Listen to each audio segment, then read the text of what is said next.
wanted. Hi, my beautiful garden flowers. Before this story begins, let me say a prayer, not just with words, but with my soul. Dear Lord, wrap your arms around every heart listening tonight. Let their tears be wiped not by time, but by healing. Let the empty places in their spirit be filled with love, the kind of love that asks for nothing and gives everything.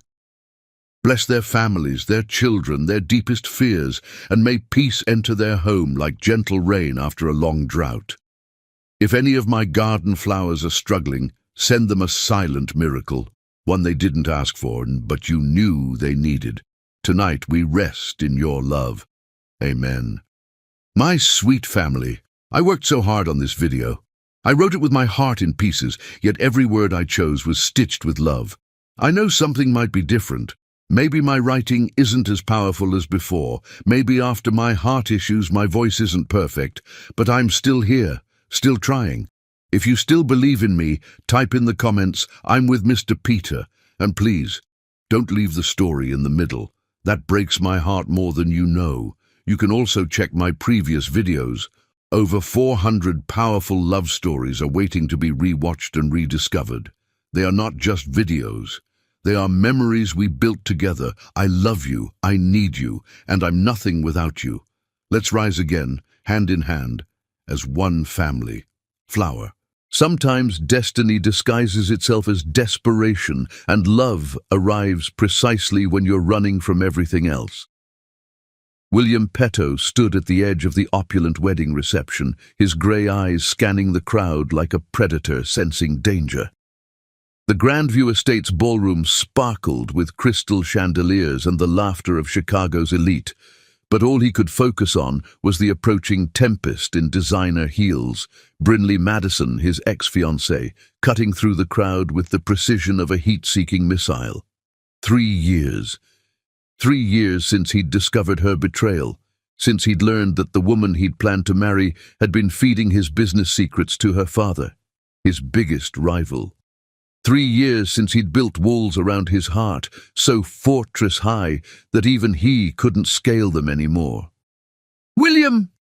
Brinley's voice carried across the marble floor, sugar-sweet and venomous. Behind her, her parents followed like generals preparing for war.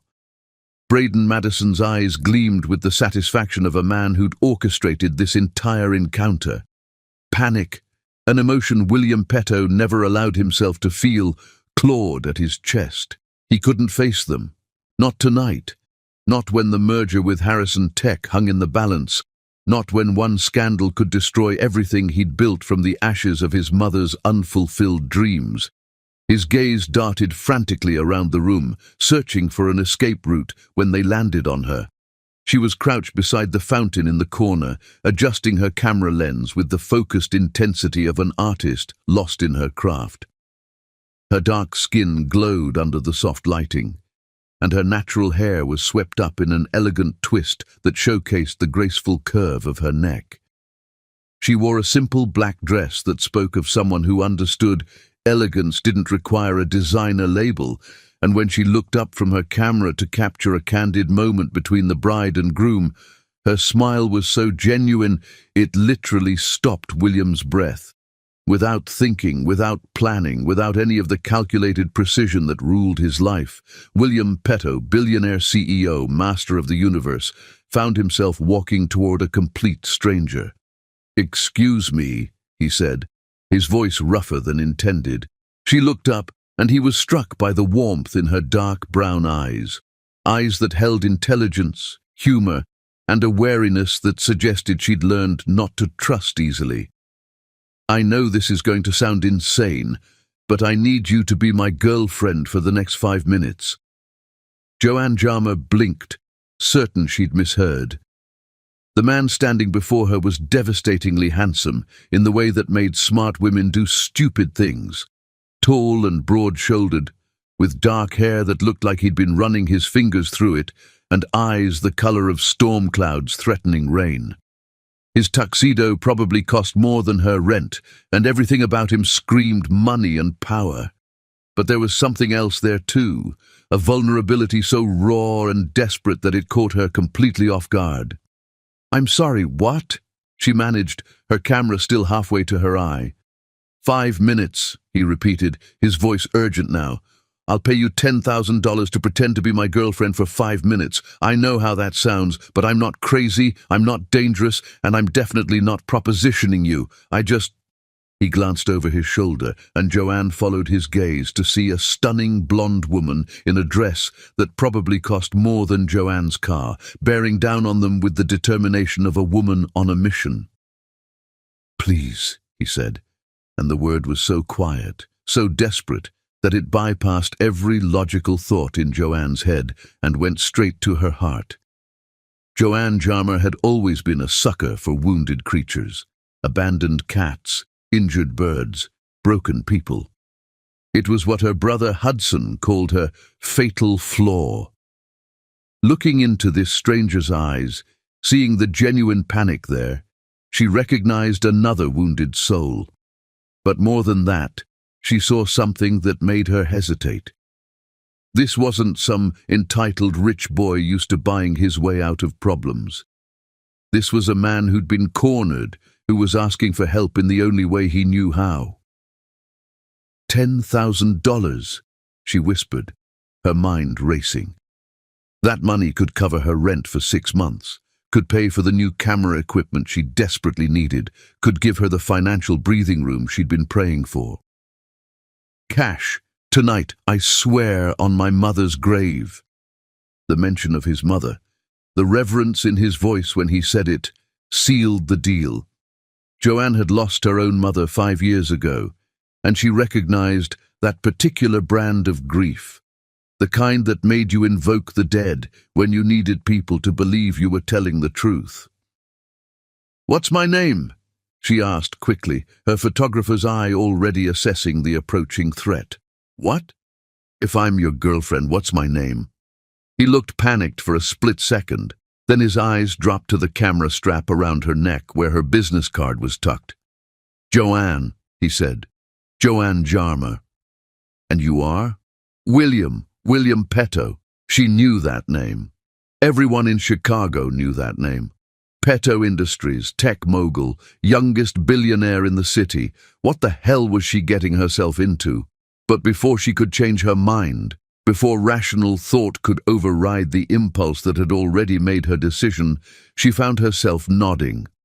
"Joanne, darling," William said, his voice suddenly warm and intimate as the blonde woman approached. His hand found hers, and the contact sent an unexpected jolt of electricity up her arm that had nothing to do with the money and everything to do with the man. "I've been looking everywhere for you." The transformation was remarkable. Gone was the desperate man who'd approached her moments before. In his place stood someone completely in control, radiating confidence and barely contained power. But his hand was trembling slightly in hers, and Joanne realized that the control was a performance, one he'd perfected over years of necessity. "William." The blonde woman's voice could have frozen champagne. She was beautiful in that untouchable way that spoke of expensive everything. Surgery, clothes, jewelry, but her eyes were cold as winter, calculating as a shark's. "I didn't know you were seeing anyone." "Brinley." William's voice was carefully neutral, but Joanne felt the subtle shift in his posture, the way his shoulders squared like he was preparing for battle.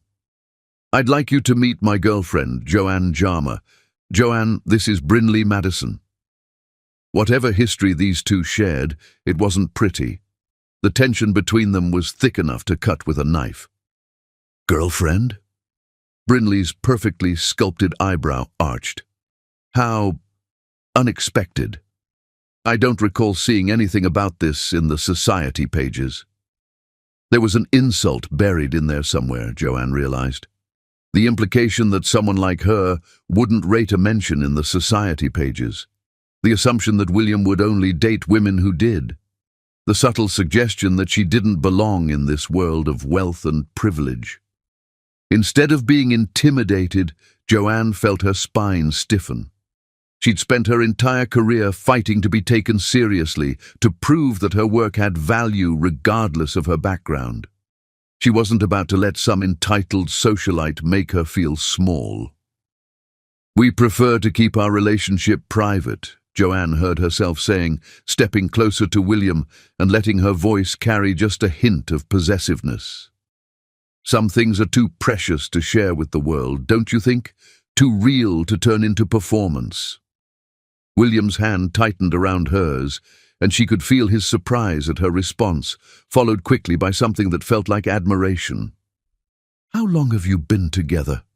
Brinley pressed, her smile sharp as a blade, her eyes narrowing as she assessed this unexpected obstacle. 6 months, William and Joanne said simultaneously, then looked at each other in surprise. For a moment, a real smile flickered across William's face. Not the polished version he wore in business, but something genuine and warm. 6 wonderful months, Joanne added, reaching up to touch William's face with her free hand. His skin was warm under her palm, slightly rough with 5 o'clock shadow, and she felt him lean almost imperceptibly into her touch. "Time flies when you're falling in love." The words were meant to be part of the act, but as they left her lips, Joanne realized they didn't feel like acting.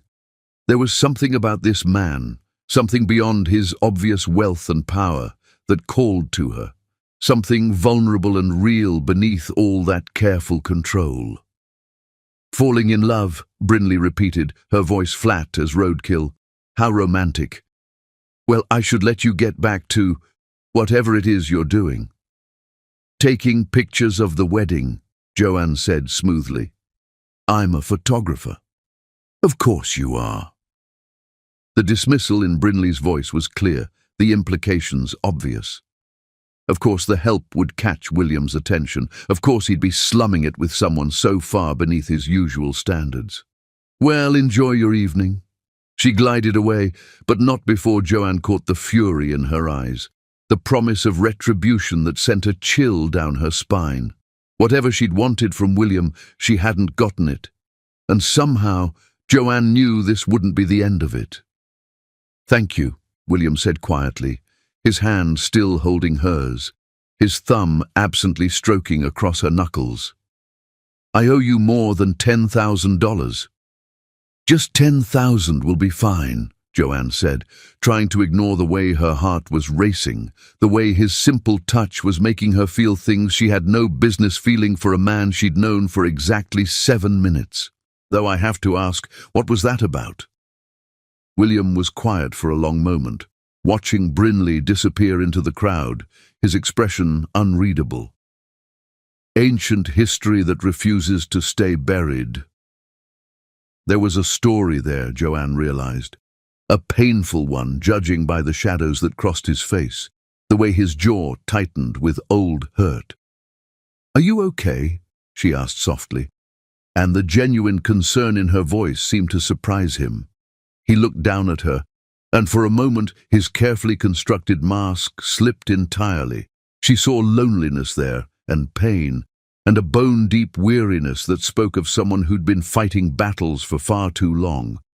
But she also saw something else, a flicker of hope, as if her simple question had reminded him that there were still people in the world who asked such things without ulterior motives. "I am now," he said, and the sincerity in his voice made her breath catch in her throat. They stood there for a moment, hands still clasped, surrounded by the laughter and music of the wedding, but somehow separate from it all.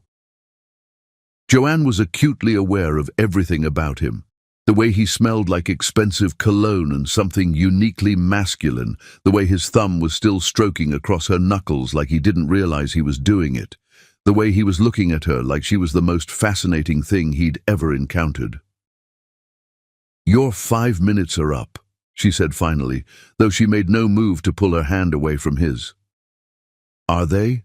he asked, his voice low and intimate, like they were sharing secrets instead of standing in a room full of people. "Because I find myself hoping you might extend my contract." The way he said it, like he was talking about something far more significant than a fake relationship at a wedding, made her pulse skip and dance. "Mr. Petto," she said carefully, "I think you should know that I don't usually agree to pretend to be someone's girlfriend for money. What made you agree tonight?" She studied his face, seeing past the wealth and power to the man underneath, the one who'd been desperate enough to approach a stranger, vulnerable enough to ask for help, honest enough to mention his mother's grave. "You looked like you needed saving." He was quiet for so long that she wondered if she'd said something wrong. Then he smiled, a real smile that transformed his entire face and made her understand why women probably threw themselves at him regularly. "You have no idea how right you are about that, Joanne Jarmer." Chapter 2. The Art of Pretending. The most dangerous lies are the ones that feel like truth, and the most beautiful truths are the ones that start as lies. 58 minutes later, Joanne realized she had completely forgotten about her camera. It hung around her neck like forgotten jewelry, while she found herself completely captivated by the man who was supposed to be paying her to pretend to care about him. The irony wasn't lost on her. She was getting paid $10,000 to fake interest in someone who was genuinely the most fascinating person she'd met in years. "You're telling me you learned to speak Mandarin just to negotiate a single deal?" she asked, her laughter genuine as they stood by the ornate windows overlooking the estate's gardens. The fake relationship had somehow evolved into real conversation, and she was helpless to stop it. William's smile was softer now, more authentic than the polished version he'd worn when facing Brinley. "My grandmother always said that speaking someone's language is the first step to understanding their heart. In business, that translates to better deals. In life, .. he shrugged, but there was something deeper in his expression. In life, it means you stop making assumptions about people. Your grandmother sounds wise. She is. Adeline Petto, 93 years old and sharper than most people half her age. She's the only person who can still tell me what to do and get away with it." His voice held genuine affection, and Joanne found herself wanting to know more about this woman who could command the respect of a billionaire. "She raised you?" The question slipped out before Joanne could stop it. Too personal for their fake relationship, too intimate for someone she'd known for less than an hour. But William didn't seem to mind the boundary crossing. "After my mother died, yes. I was 15. His jaw tightened slightly, and she watched him retreat just a little behind his walls. "My father wasn't equipped for single parenthood." There was a story there, painted in the careful way he chose his words. Joanne recognized the language of someone who'd learned early not to expect too much from the people who were supposed to love them unconditionally. She knew that language because she spoke it too. "I'm sorry," she said softly, "losing a parent that young. There's no preparing for that kind of loss. You speak like someone who knows." "My mother died 5 years ago. Cancer." The word still tasted bitter on her tongue, still felt like failure even though she knew better. "I was 23. Thought I was so grown up. Turns out there's no age when losing your mother doesn't turn your world upside down." William's hand found hers again, the contact as natural as breathing despite everything artificial about their situation. "No, there isn't." They stood in comfortable silence for a moment, two strangers connected by shared loss and an inexplicable magnetism that seemed to intensify with every passing minute. Around them, the wedding continued, laughter and music and celebration, but they existed in a bubble of unexpected intimacy. "I should be working," Joanne said finally, though she made no move to pick up her camera or step away from him. "The bride and groom have been making eyes at each other for the past hour," William observed, glancing toward the couple who were indeed lost in their own world. I think you could disappear for the rest of the night and still have enough material for a photo album. Spoken like someone who's never worried about paying rent. The words came out sharper than she intended, and she immediately regretted them. But William didn't look offended. If anything, he looked thoughtful. "You're right," he said simply. "I haven't worried about money in a very long time. But I remember what it felt like to watch my mother choosing between groceries and art supplies, telling herself that her dreams could wait another week, another month, another year." The pain in his voice was so raw, so unexpected, that Joanne felt tears prick her eyes. She was an artist, painter, brilliant, passionate, completely devoted to her craft, and completely unable to make a living from it. His grip on her hand tightened unconsciously. She died believing she was a failure. I've spent the last 20 years making sure other artists don't have to make the same choice she did. Before Joanne could respond, could process the depth of vulnerability he'd just shared with her, a familiar voice cut through the moment like a blade through silk. Well, the happy couple is still inseparable, I see." Brinley was back, and this time she wasn't alone. 2 other women flanked her. One Joanne recognized as the mayor's wife, the other as a prominent socialite whose picture was always in the Chicago Tribune's society section. They moved like a pack, these women, united in their shared sense of superiority. "Brinley," William said, his voice immediately cooling several degrees, his body language shifting subtly to something more protective. "Ladies, we were just discussing the most interesting rumor," Brinley continued, her smile predatory as a shark's, "about how you've been hiding this relationship for 6 months. It's fascinating, really, how someone can fly so completely under the radar in a city like Chicago." The implication was clear as crystal. Joanne didn't belong in William's world, and everyone knew it. She was an outsider, an interloper, someone playing dress-up in a game she'd never be equipped to win.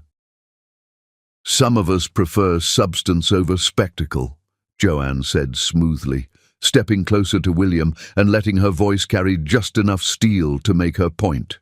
"We find our relationship is more meaningful when it's not performed for an audience's entertainment." The mayor's wife laughed, but it wasn't a kind sound. It was the laugh of someone who'd found something amusing to mock. "How refreshing. Though I have to say I'm curious about your work, dear. Photography, wasn't it? Do you do weddings often?" The condescension in her voice was unmistakable. They were treating her like hired help, which technically Joanne supposed she was tonight. But she'd be damned if she'd let them make her feel ashamed of honest work. "Actually," she said, her voice steady despite the fury building in her chest, "I specialize in fine art photography. I have a show opening next month at the Morrison Gallery. Portraits of Chicago's essential workers during the pandemic. People who kept this city running while others hid in their penthouses, ordering groceries online and complaining about being bored." William squeezed her hand, and she could feel his approval radiating from him like heat. "How charitable," the socialite said, with a tight smile that didn't reach her surgically enhanced eyes. "I prefer human," Joanne replied sweetly. "But then again, I suppose we all value different things. Some of us value people for what they contribute to the world, rather than what they inherit from it." Brinley's eyes narrowed dangerously. "Indeed we do. Some of us value loyalty, for instance, the kind that comes from shared experiences, shared history." Her gaze flicked meaningfully to William, and Joanne felt him tense beside her. The kind that doesn't evaporate the moment something more interesting comes along. The barb hit its mark. Joanne could feel William's reaction, the way his jaw clenched, the slight intake of breath that suggested Brinley had touched on something that still had the power to hurt. Whatever she was referring to, it cut deep. "You know what I value," Joanne said, her voice soft but carrying clearly in the sudden silence around them.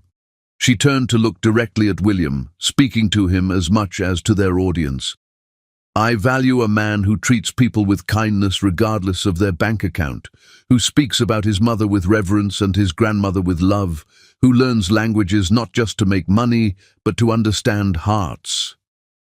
She looked directly at Brinley. "I value authenticity over performance, substance over spectacle, love over leverage." The last words were aimed squarely at Brinley, and from the way the other woman's face flushed with rage, they hit their target dead center. "How poetic," Brinley said through gritted teeth. "William always did appreciate creative types." The way she said it made creativity sound like a communicable disease. "Ladies," William said, his voice cutting through the tension like ice, carrying the unmistakable authority of someone accustomed to being obeyed, "I believe my girlfriend and I were having a private conversation." It was a dismissal, polite but unmistakable. The three women had no choice but to retreat, but Brinley lingered for just a moment, her eyes promising that this wasn't over. "Enjoy your evening, William," she said, her voice honey-sweet again but with venom underneath. "I'm sure we'll be seeing much more of each other soon." As they walked away, Joanne felt the adrenaline drain from her body, leaving her slightly shaky. She'd just gone to war with Chicago society on behalf of a man she'd known for barely an hour, and the realization of what she'd done was starting to sink in. "I'm sorry," William said immediately, his voice tight with suppressed anger. "They had no right to treat you that way." "I can handle a few entitled rich women," Joanne said, though her voice wasn't quite steady. But what did she mean about seeing more of each other? And what was that about loyalty and shared history? William was quiet for a long moment, his eyes following Brinley's retreating figure with an expression Joanne couldn't quite read. "Brinley and I were engaged 3 years ago," he said finally, the words seeming to cost him something. "It ended badly. As for seeing more of each other—" He sighed, suddenly looking older, more tired. "Our companies are involved in some complicated business dealings. It's not easy to avoid someone when your livelihoods are tangled together like fishing line." There was more to the story, Joanne realized. Much more. The kind of hurt that left scars, the kind of betrayal that made a man desperate enough to pay a stranger to pretend to love him rather than face his demons alone. But before she could ask, the wedding coordinator approached them with professional urgency. "Excuse me, miss? The bride would like some final photos with the family." Reality crashed back over Joanne like a wave of ice water. She was here to work, not to play dress-up with a billionaire. This wasn't real, no matter how much it felt like it, no matter how much she wanted it to be. "Of course," she said, finally reaching for her camera with hands that weren't quite steady. This was fun, but I need to get back to work." "Joanne," William said, catching her arm gently, his touch sending electricity up her spine. "Have dinner with me tomorrow night." The request caught her completely off guard. "What? Dinner? A real dinner, not a fake girlfriend arrangement, just you and me getting to know each other without an audience or ulterior motives?" For a moment, she was tempted. More than tempted. The last hour had been magical in a way she hadn't experienced in years, but reality was a harsh mistress, and she'd learned long ago not to trust fairy tales, especially ones that started with financial transactions. "I can't," she said quietly. "Why not?" She looked at him, really looked at him, taking in the designer tuxedo, the confidence that came from never having to worry about money, the easy assumption that she would say yes because men like him were used to getting what they wanted. The evening had been intoxicating, but now, in the harsh light of reality, she could see it for what it truly was. "Because this isn't real," she said finally, each word carefully chosen, precisely aimed. "This has been lovely, truly. You're charming and fascinating and you make me laugh. But at the end of the day, You're just another rich man playing games, and I'm just the help who was convenient for the evening." The words hurt to say, but they needed to be said, for both of their sakes. She'd seen this movie before. Wealthy man, working class woman, temporary fascination that ended with her heart in pieces and him moving on to someone more suitable. William looked like she'd physically struck him. "That's not... Joanne, that's not what this is." "Isn't it?" She smiled sadly, already backing away, already protecting herself from the inevitable disappointment. "You offered me $10,000 to pretend to be your girlfriend. I pretended. Now it's over. That's exactly what this is." She started to walk away, but his voice stopped her, desperate, raw, completely stripped of pretense. "You're wrong about me." She turned back, seeing something desperate and vulnerable in his expression that made her chest ache. "Maybe," she said softly, "but I can't afford to find out." This time, when she walked away, he didn't try to stop her. But she could feel his eyes on her for the rest of the evening, and when she left the Grandview estate 3 hours later, $10,000 richer and infinitely more confused, she couldn't shake the feeling that she'd just made the biggest mistake of her life. The money would pay her bills, but would it be worth the cost of never knowing what might have been?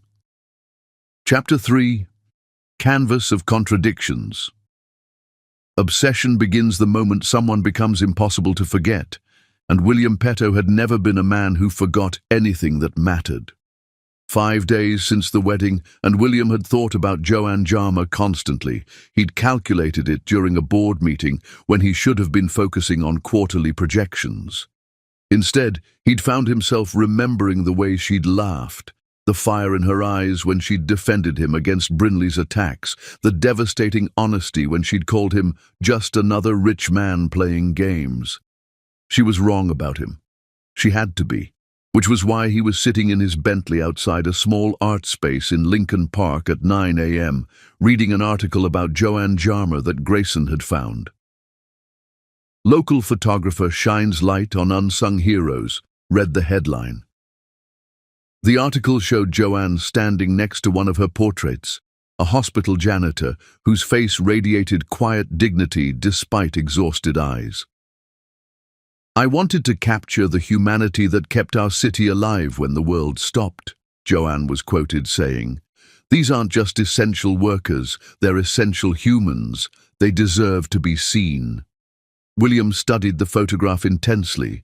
Joanne's work was extraordinary, not just technically, but emotionally. She didn't just take pictures, she revealed souls. The Morrison Gallery was small, tucked between a coffee shop and a vintage bookstore, displaying 3 of Joanne's portraits. William had been staring at them for 20 minutes, nervous about going inside. His phone buzzed, a text from his grandmother. "Stop overthinking and go inside before that poor girl calls the police." William looked around, confused, then spotted Adeline Petto sitting on a bench across the street, waving with barely concealed amusement. At 93, she was still the most formidable woman he knew. Resigned, he got out of the car. The interior was smaller than it looked from the street, but the impact of Joanne's work was immediate. Faces stared back at him: a grocery store clerk, a bus driver, a postal worker, a teacher conducting classes over Zoom. Each portrait captured not just appearance, but essence. "Can I help you?" William turned to find a woman in her 50s with sharp, assessing eyes. This had to be Emerson Blake, the owner. "I'm interested in the Jarmer collection," he said. "Excellent choice. Are you looking for anything particular?" William's eyes were drawn to a portrait of an elderly woman in a hospital room, hands clasped in prayer. The caption read, "Ruth, ICU chaplain, 47 years of service." "That one," he said, "and that one." He pointed to Miguel's portrait. "And the teacher." Emerson's eyebrows rose. "Those are our most expensive pieces." "Price isn't a concern." Actually, a familiar voice said from behind him, I'm afraid those pieces aren't for sale anymore. William turned, his heart stopping as he saw Joanne walking toward them, her camera bag slung over her shoulder and her expression somewhere between shocked and furious. She moved with purpose, like a lioness protecting her cubs, and William felt his breath catch at the sight of her. Joanne, Emerson said, clearly confused. What do you mean they're not for sale? I mean exactly what I said. Joanne's eyes never left William's face, and he could see the hurt there, the sense of betrayal. Those 3 pieces are being withdrawn from the sale. But it's fine, Emerson. I'll cover any lost commission. Still staring at William, Joanne added, I need to speak with this gentleman privately. Emerson looked between them, clearly sensing undercurrents she didn't understand, then diplomatically retreated to her office with the wisdom of someone who'd learned when to make herself scarce. Are you stalking me, Mr. Petto? Joanne asked, her voice deadly quiet. No, I'm trying to buy your art. Why? The simple question hung between them like a challenge. William could have lied, could have said he was an art collector or that he'd heard about her work through mutual friends. Instead, he found himself telling the truth, stripped of pretense or calculation. Because I couldn't stop thinking about you. Joanne blinked, clearly not expecting his honesty.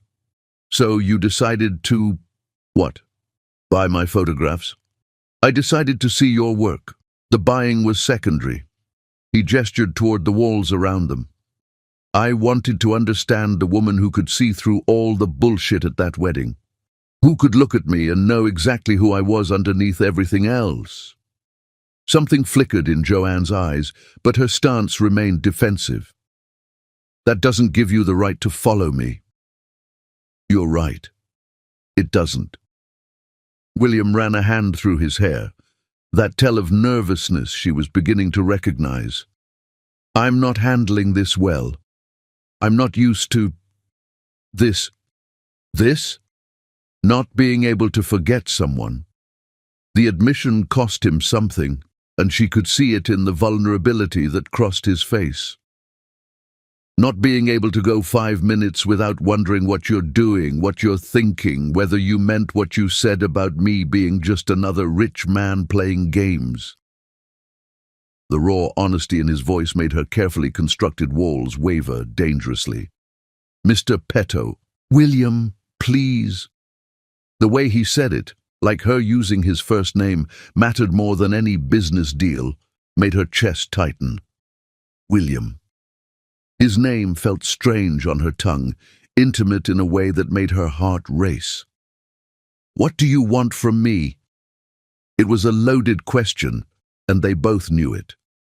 William stepped closer, close enough that she could smell his cologne, could see the flecks of blue in his storm-colored eyes, could feel the heat radiating from his body.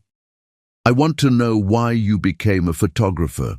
I want to know what made you choose to capture essential workers instead of fashion models or celebrities. I want to know what books you read and what music you listen to and whether you prefer coffee or tea. He paused, his voice dropping to something almost reverent. I want to know everything about the woman who called me out for being just another rich man playing games and then proved she was brave enough to defend someone she barely knew. And what if that's exactly what you are? Then prove it. The challenge in his voice surprised her. What? Prove that I'm just another rich man playing games. Spend time with me. Get to know me. If after that you still think I'm exactly what you expect me to be, I'll walk away and never bother you again. Joanne stared at him, seeing the determination in his face, the vulnerability he was trying so hard to hide beneath his challenge. And if you prove me wrong, then maybe you'll let me take you to dinner like I asked 5 days ago. This is insane. Completely. I don't even like you. I don't believe that. His smile was soft, knowing, completely confident in a way that should have been arrogant, but somehow wasn't. I think you're terrified of liking me." He was right, and that terrified her more than anything else. She didn't just like him, she was fascinated by him in a way that felt dangerous to her carefully ordered life. But looking at her photographs on these walls, at the work she'd created to show the world that everyone deserved to be seen, she realized she was being a hypocrite. How could she ask the world to look beyond surfaces when she was doing exactly the opposite? "One coffee," she heard herself saying. "One coffee, and then you answer any questions I ask honestly." Deal. I mean any questions, William. Where you grew up, why you and Brinley broke up, what happened to your mother, why a billionaire tech mogul knows so much about art, everything. Something flickered across his face. Fear, maybe, or pain. She was asking him to strip himself bare, to trust her with truths he probably hadn't shared with anyone. But he nodded without hesitation. Everything. They ended up at the coffee shop next door, sitting by the window where they could see people walking past on the street. William ordered black coffee. Joanne got a caramel latte with extra foam. The morning rush had passed, leaving them essentially alone, except for a few laptop-wielding writers in the corner. "So," she said, settling back in her chair and studying his face, "tell me about your mother." William was quiet for so long that Joanne wondered if he was going to answer. When he finally spoke, his voice was carefully controlled, each word chosen with precision. "Her name was Isabella. She was 22 when she had me. Unmarried. Mixed race in a time and place where that made life complicated." He stared into his coffee like it held answers. "My father was from a wealthy white family. When his parents found out about the pregnancy, they offered my mother money to disappear. Did she take it? Some of it. Enough to get by while she was pregnant. She had this idea that once I was born, once I was real to him, he'd change his mind about us." William's laugh was bitter, hollow. "She was young and in love and believed in fairy tales. What happened?" "He married someone else 6 months after I was born. Someone appropriate. Someone his family approved of." William's jaw clenched. "My mother raised me alone until I was 8, and then he died in a car accident and left me everything in his will. Guilt, I suppose." Joanne felt her chest tighten. "That must have been devastating for your mother." "It should have been a blessing. Suddenly we had money, security, a future. But my father's family contested the will. They spent 2 years dragging my mother through court, claiming she'd manipulated him, that I wasn't really his son." William's voice grew rougher. "They eventually lost, but the legal fees and the stress, the constant attacks on her character, the implication that she was just a gold digger who'd trapped their son, it broke something in her. She started drinking, started believing what they said about her. William, she died when I was 15, pills and alcohol. The coroner called it accidental, but I knew better." He finally looked up, and the pain in his eyes made Joanne's breath catch. She died believing she was exactly what his family said she was, a gold-digging mistake who'd ruined everyone's life. Tears pricked Joanne's eyes. "I'm so sorry.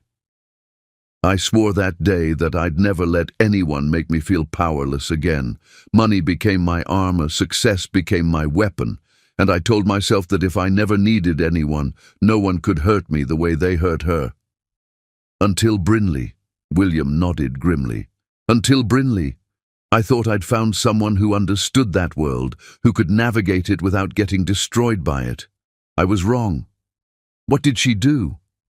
She spent 2 years learning everything about my business, my deals, my strategies, fed it all to her father, who used the information to systematically undercut every major contract I bid on." William's voice was flat, emotionless.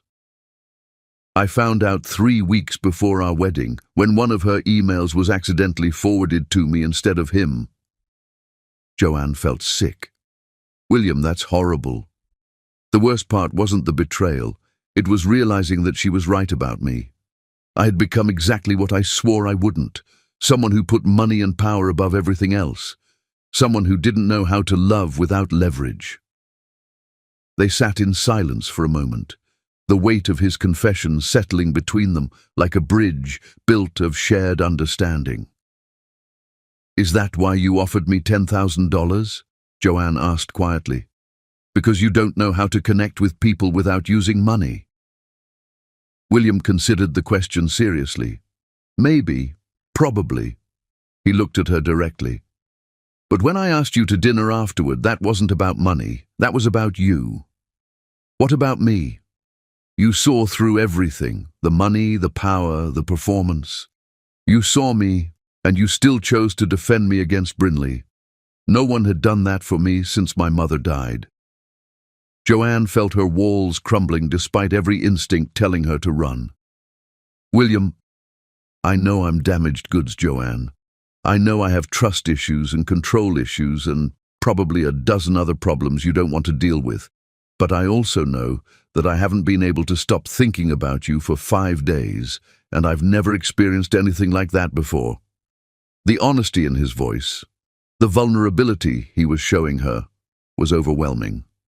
This wasn't the calculated billionaire from the wedding. This was just a man who'd been hurt and was trying to figure out how to trust again. "What are you asking from me?" she said finally. "Time, patience, a chance to prove that I can be the man you made me want to be when you looked at me that night."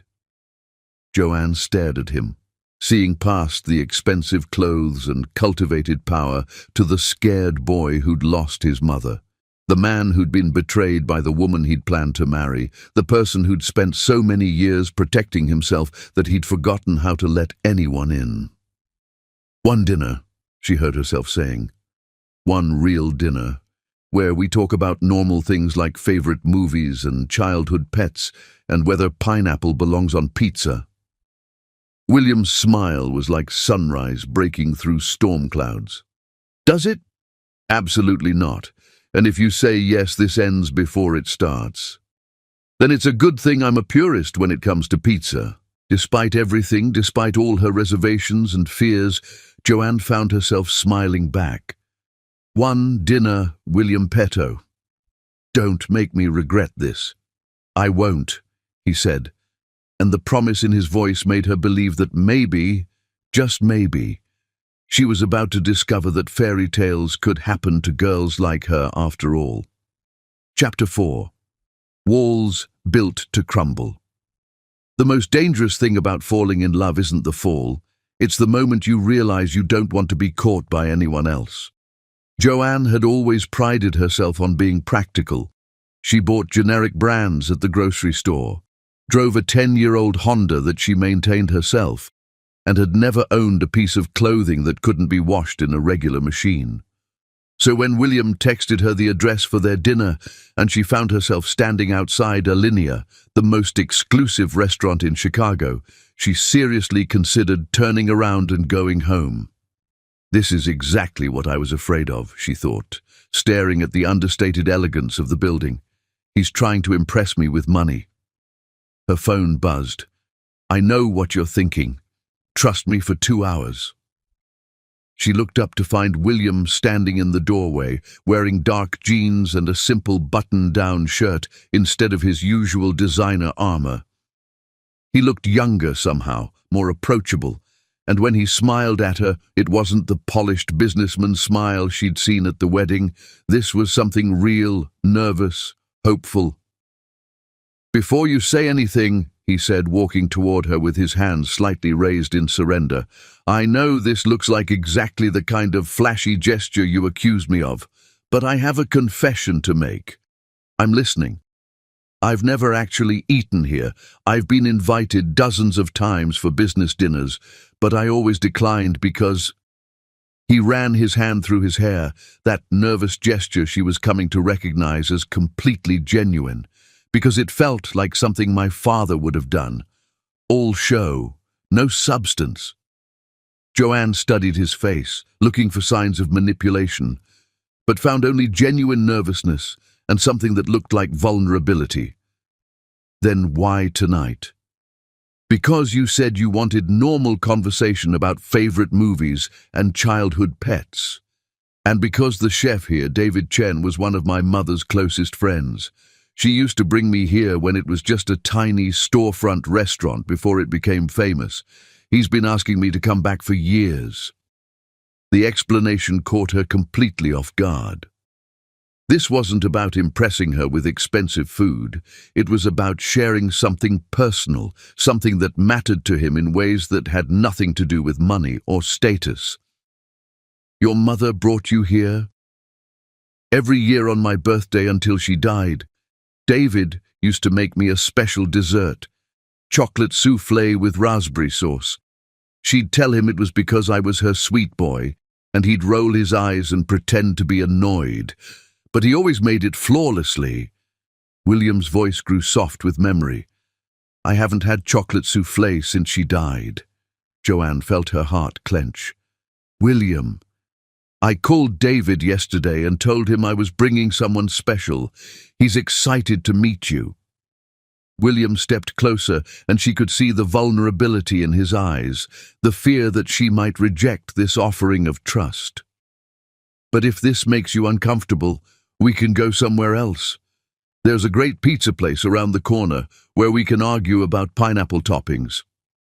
The fact that he was willing to change plans, to give up something that was clearly meaningful to him, told Joanne everything she needed to know about his intentions. I'd love to meet your mother's friend, she said softly. William's smile was radiant. Really? Really? But I'm warning you, if you try to order my food for me or do any other controlling rich guy nonsense, I'm walking out. Noted. Though I should mention that David doesn't exactly have a menu. He cooks whatever inspires him based on the people he's cooking for. Then I guess we're both taking a leap of faith. The interior of Millionaire felt more like being invited into someone's beautiful home than dining in a pretentious restaurant. David Chen himself greeted them at the door, a small man in his 60s with kind eyes and flour-dusted hands. William, he said, pulling the much taller man into a fierce hug. You look just like Isabella when you smile like that. Hi, David. This is Joanne Jarmer. Joanne, this is David Chen, the best chef in Chicago and the man who taught me that food is love made edible. David turned his attention to Joanne, studying her with an artist's intensity. Photographer, he said after a moment. You see the world in frames, in moments captured. How did you... Your hands, David said simply. The callus on your index finger from your camera strap. And William doesn't bring just anyone to meet me. As David led them to a small table by the window, Joanne found herself relaxing in spite of her reservations. This wasn't about impressing her with exclusivity. It was about sharing a piece of William's history, letting her see the boy he'd been through the eyes of someone who'd loved his mother. So, she said once they were seated, childhood pets.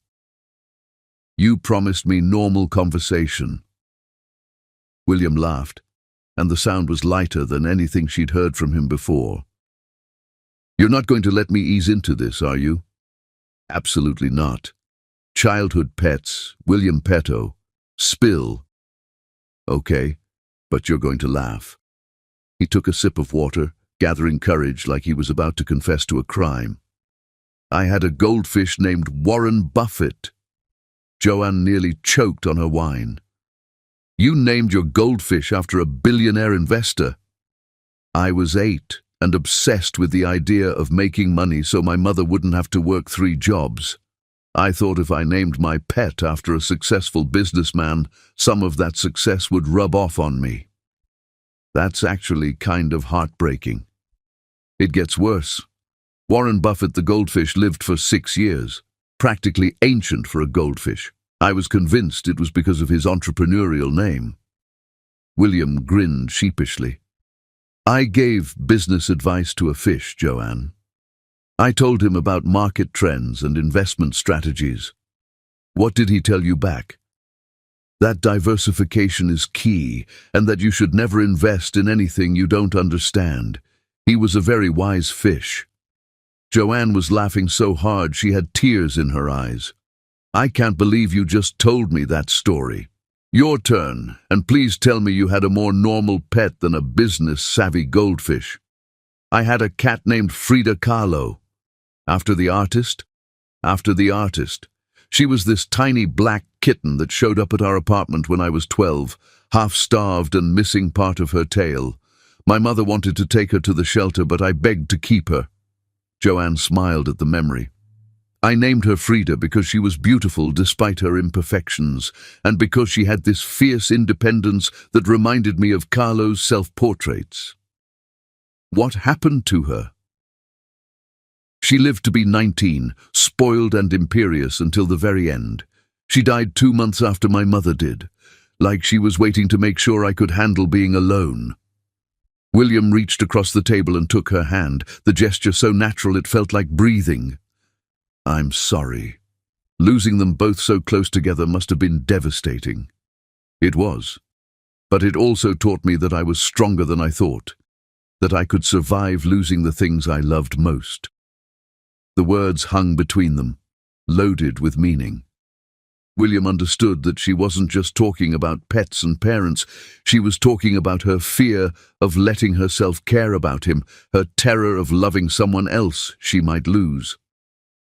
David appeared at their table with the first course, something that looked like art on a plate, delicate and beautiful enough to photograph. For the photographer, he said, setting the creation in front of Joanne, beauty that reveals itself slowly, like developing a photograph in the darkroom. For William, he presented something entirely different, rustic, comforting, rich with memories. For the boy who still misses his mother's cooking, comfort made elegant. As they ate, the conversation flowed as easily as the wine. They talked about books. William was obsessed with biographies, Joanne loved magical realism, movies, they both cried during animated films, and travel. William had been everywhere for business but had seen nothing. Joanne dreamed of photographing the Northern Lights. What's the most beautiful thing you've ever seen? William asked as David brought out the third course. Joanne considered the question seriously.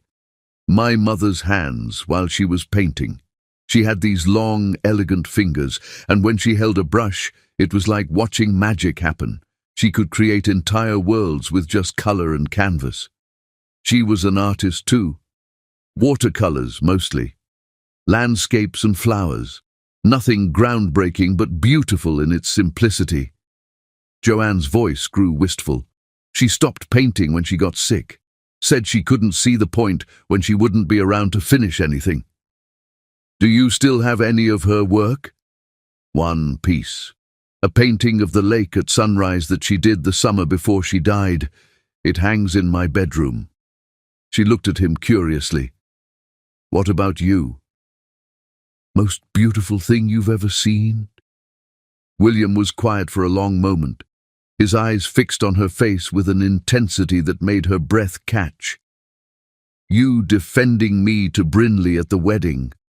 I've had people fight battles for me before, lawyers, business partners, employees, but no one had ever stood up for me just because they thought I deserved it. The intensity in his voice made her heart race. William, I know this is moving fast.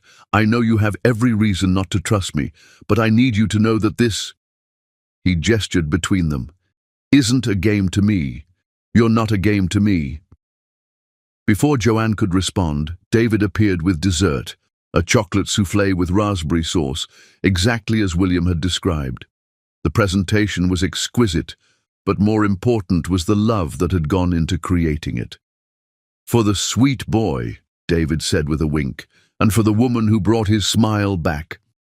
As William took his first bite, Joanne watched his face transform. For just a moment, she could see the boy he'd been, before loss and betrayal had taught him to armor his heart with money and power, before he'd learned that love was a luxury he couldn't afford. It tastes exactly the same, he said quietly, and there were tears in his eyes. Like coming home. Tell me about her, Joanne said softly. Tell me about your mother." William set down his spoon, and when he spoke, his voice was full of love and loss and memories that had been carefully preserved like treasures in a vault. She was fierce, tiny, barely 5 feet tall, but she could stare down anyone who threatened the people she loved. She believed in magic, in the power of art to change the world. She used to say that every painting was a prayer, every brushstroke an act of faith. She sounds wonderful. She was. She was also stubborn and proud and too trusting for her own good. She believed the best of people even when they showed her their worst. He looked directly at Joanne. You would have liked her. She would have loved your work, your passion for showing the world that everyone has value. I wish I could have met her. She would have taken one look at you and started planning our wedding. The words slipped out before William could stop them, and he immediately flushed. I'm sorry, that was presumptuous? Joanne's voice was teasing, but her eyes were serious. Hopeful, he corrected quietly. They finished dessert in comfortable silence, both lost in their own thoughts but somehow more connected than before. When David brought the check, William handed him a credit card, but David waved him away.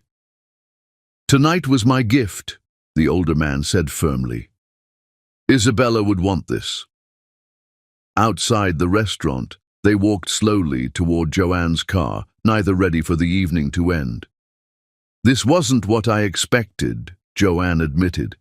What did you expect? Pretension, show-off wealth, a man trying to buy my affection with expensive food. And instead I got to see you remember your mother. I got to meet someone who loved her almost as much as you did. I got to watch you take your first bite of chocolate soufflé in 20 years. She stopped walking and turned to face him. I got to see your heart, William. He stepped closer, close enough that she could feel the warmth radiating from his body, could see her own reflection in his eyes. And what did you think of what you saw? I think you're dangerous. To who? To me. To every wall I've built to protect myself. She looked up at him, seeing her own desire reflected in his expression. I think you could break my heart without even trying. I would never. I know. That's what makes you dangerous. They stood there on the sidewalk, the city alive around them, but somehow distant. William lifted his hand to cup her face, his thumb tracing across her cheekbone with reverent gentleness. Joanne, he said, her name a prayer on his lips. This is crazy, she whispered. Completely insane. I don't do crazy. Neither do I. But when he leaned down and kissed her, soft and tentative and full of promise, Joanne realized that maybe it was time to start. Maybe the most dangerous thing wasn't falling in love. Maybe it was staying safe and missing out on everything that mattered. The kiss was everything she'd been afraid to want, gentle but passionate, careful but desperate, the kind of kiss that promised forever while asking for nothing but this moment.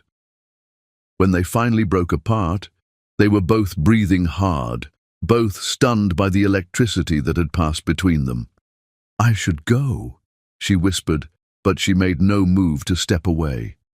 You should, he agreed, but his hands were still framing her face like she was something precious he couldn't bear to release. This changes everything. Yes, it does. Are you ready for everything to change?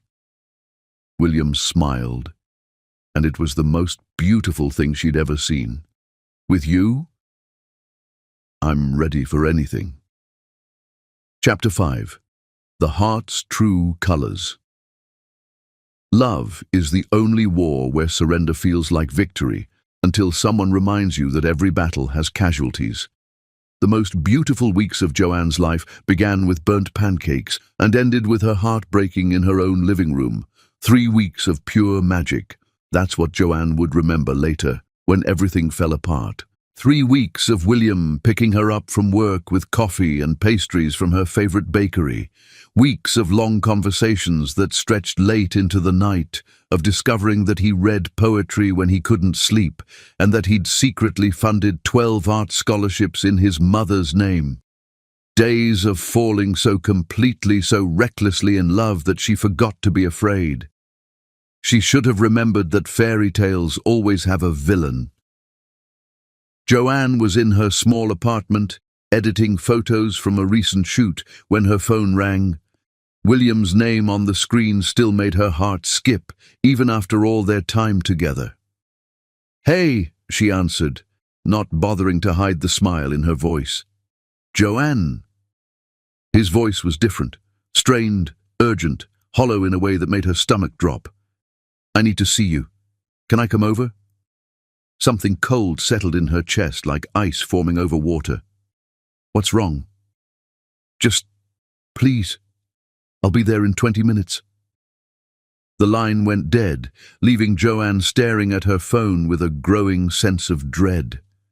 In 21 days, William had never sounded like that, distant, almost formal, scared in a way that reminded her too much of the man she'd first met at the wedding, before she'd seen past his walls to the wounded heart underneath.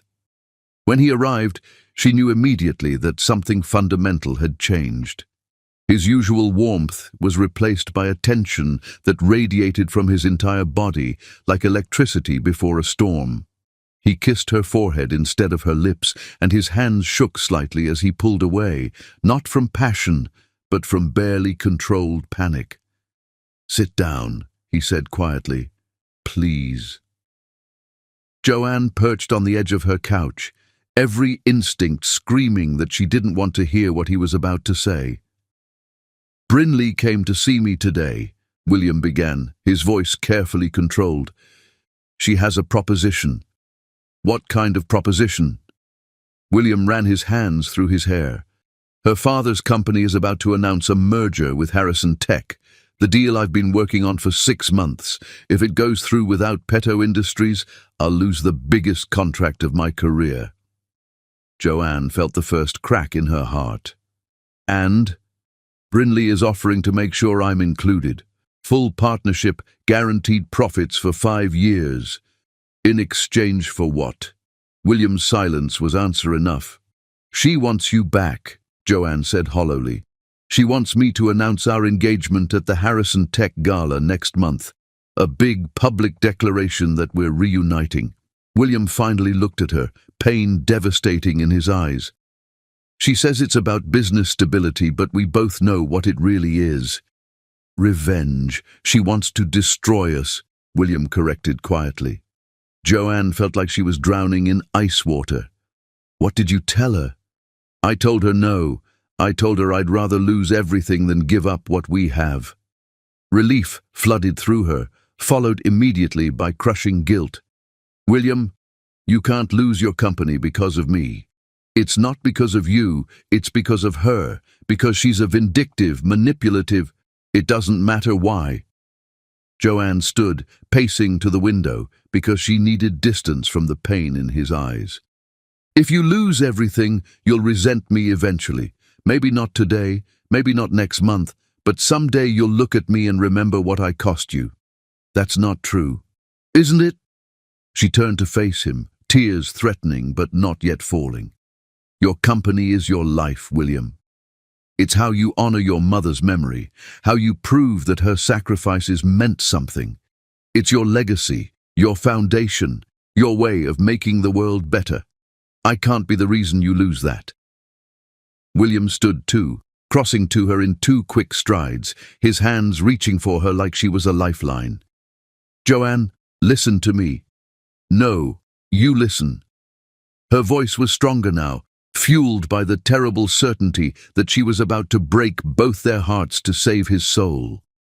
"I've seen what happens when love gets mixed up with money and power. My father left my mother the moment supporting us became inconvenient.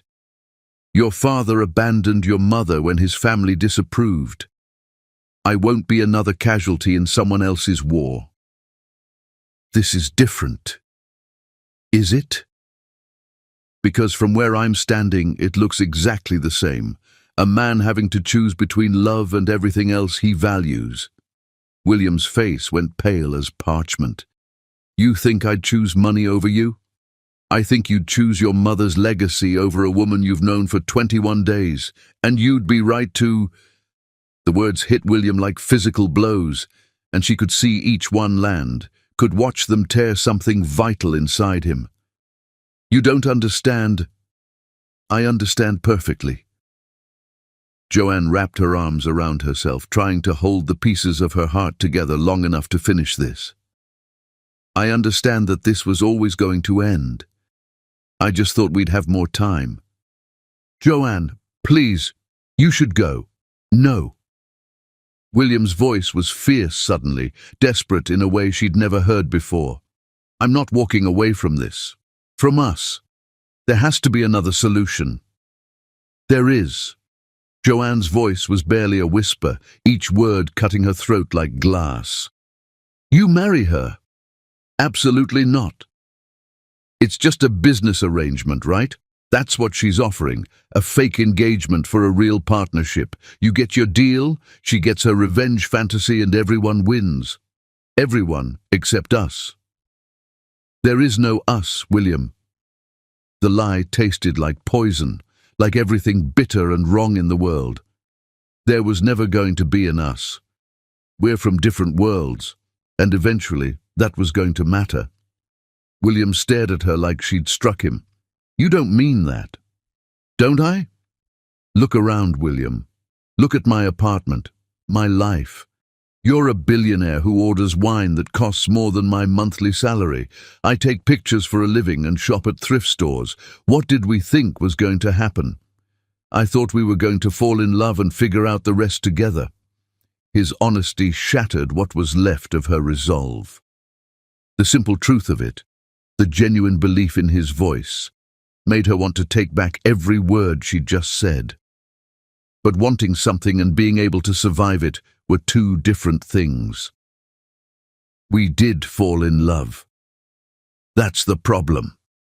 William stepped closer, his hands framing her face with desperate gentleness. Then fight for it. Fight for us. I am fighting. I'm fighting to save you from making a mistake that could destroy everything you've worked for. You're not saving me. You're leaving me. Sometimes those are the same thing. For a moment, they stood frozen, the weight of everything unsaid hanging between them like a chasm too wide to cross. Then William's phone rang, shattering the silence like gunfire. He ignored it. It rang again. Answer it, Joanne said quietly. With visible reluctance, William pulled out his phone. It's Grayson. Answer it, William. He did, his eyes never leaving her face. What? Even from across the room, Joanne could hear the urgency in his assistant's voice, could see William's expression grow increasingly grim as he listened. I'll be right there, he said finally, ending the call. What's wrong? Harrison Tech just announced they're accelerating their timeline. The final decision on partnerships happens tomorrow, instead of next month. William's voice was hollow, defeated. If I don't have an answer for Brindley by morning, I'm out.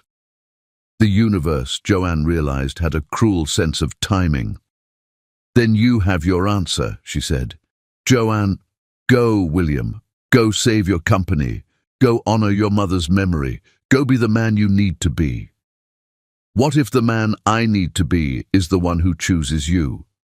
The question hung in the air like a prayer, like a plea, like a promise of everything they could have been if the world were different, if love were enough. If fairy tales were real. Then you'd be making a mistake, Joanne whispered, and I love you too much to let you make it.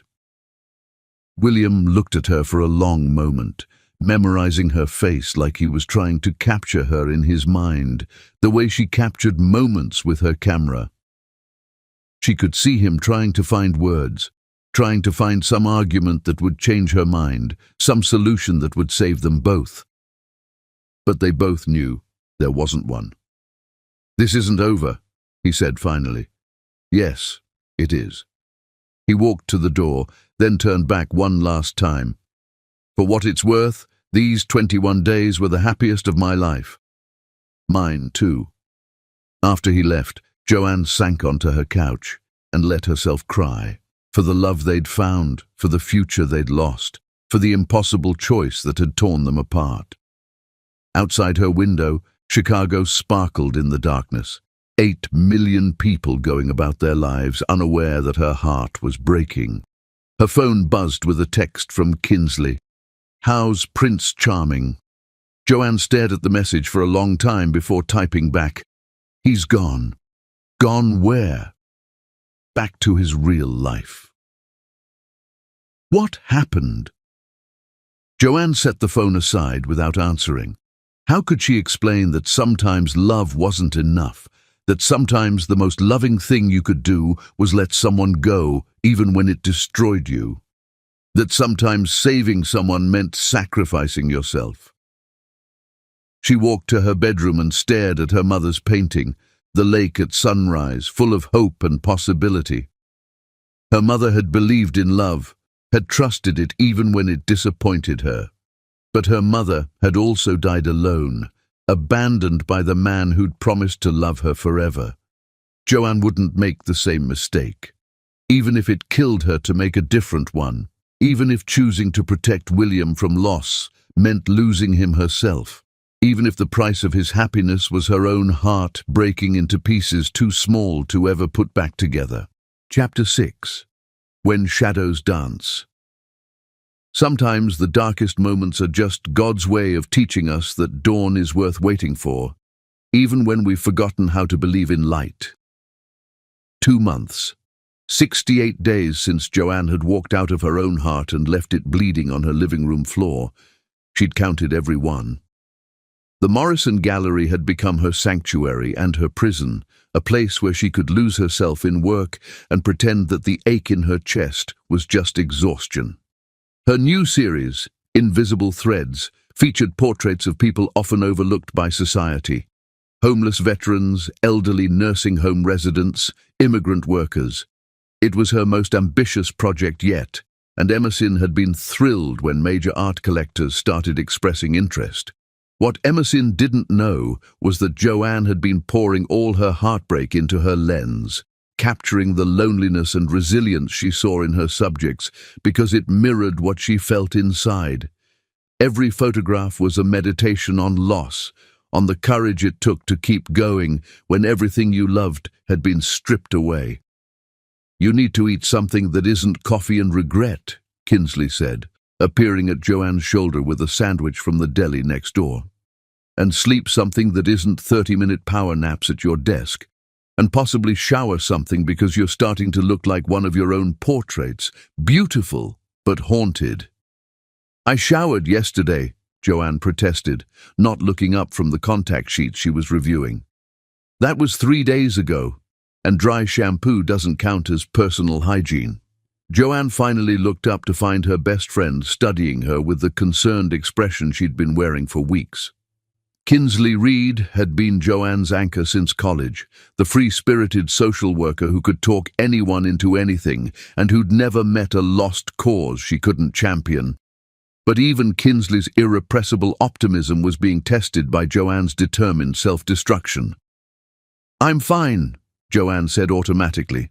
"You're a disaster, a beautiful, talented disaster who's wasting away because she's too stubborn to admit she made a mistake, but a disaster nonetheless." Kinsley perched on the edge of Joanne's desk. "When's the last time you went on a date? Or left this space after 8 p.m.? Or smiled for a reason that wasn't related to good lighting?" "I smile. Grimacing at bad camera angles doesn't count." Before Joanne could respond, the front door chimed.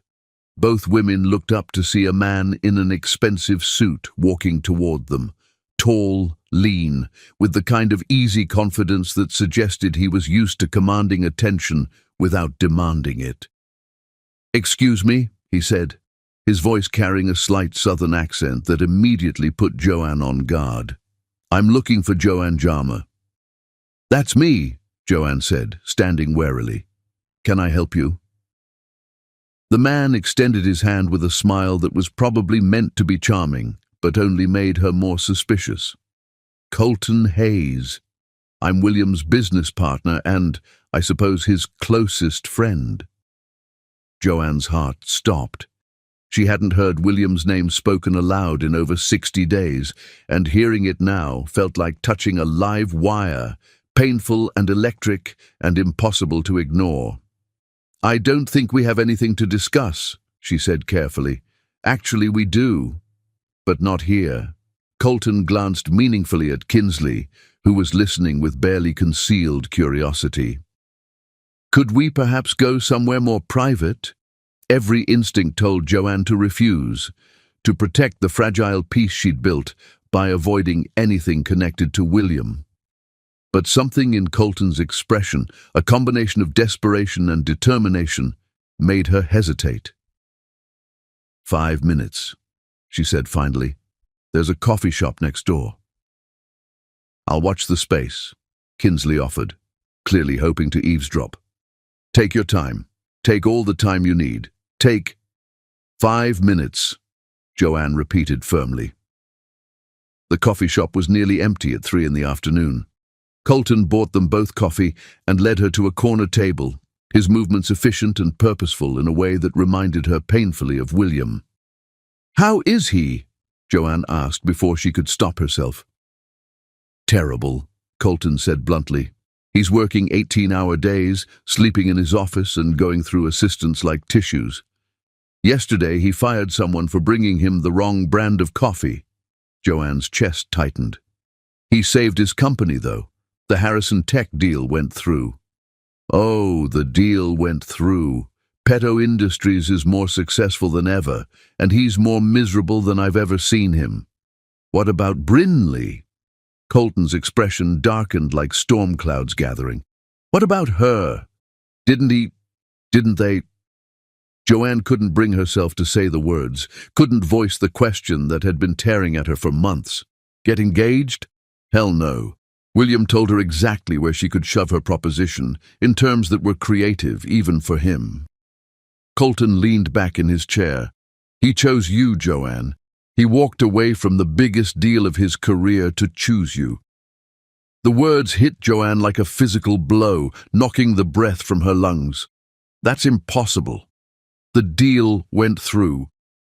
Because I found another way. Because I spent 3 days working every connection I had, calling in every favor. Because William was so determined not to lose you that he was willing to risk everything rather than betray what you meant to him. Joanne felt like she couldn't breathe.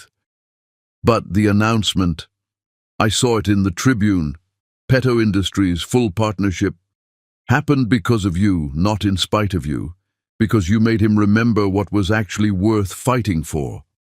Colton pulled out his phone and showed her a series of photos. William at various charity events, ribbon cuttings, business dinners, all in the past months.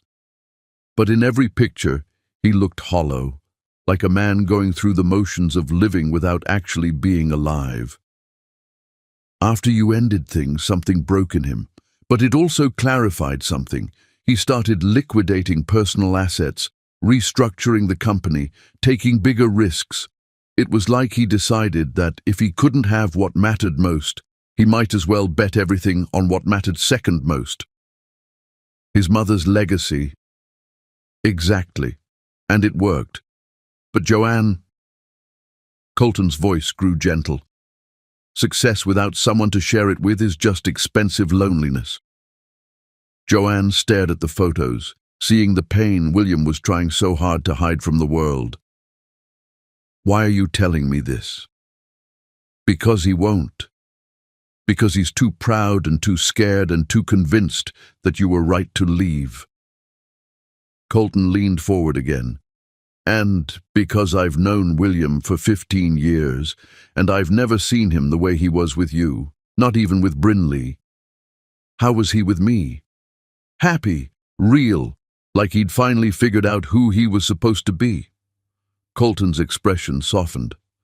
The man talks about you constantly, Joanne. Your photography, your laugh, the way you take your coffee with extra foam. He's got one of your photographs hanging in his office, the one of Miguel from your Essential Workers series.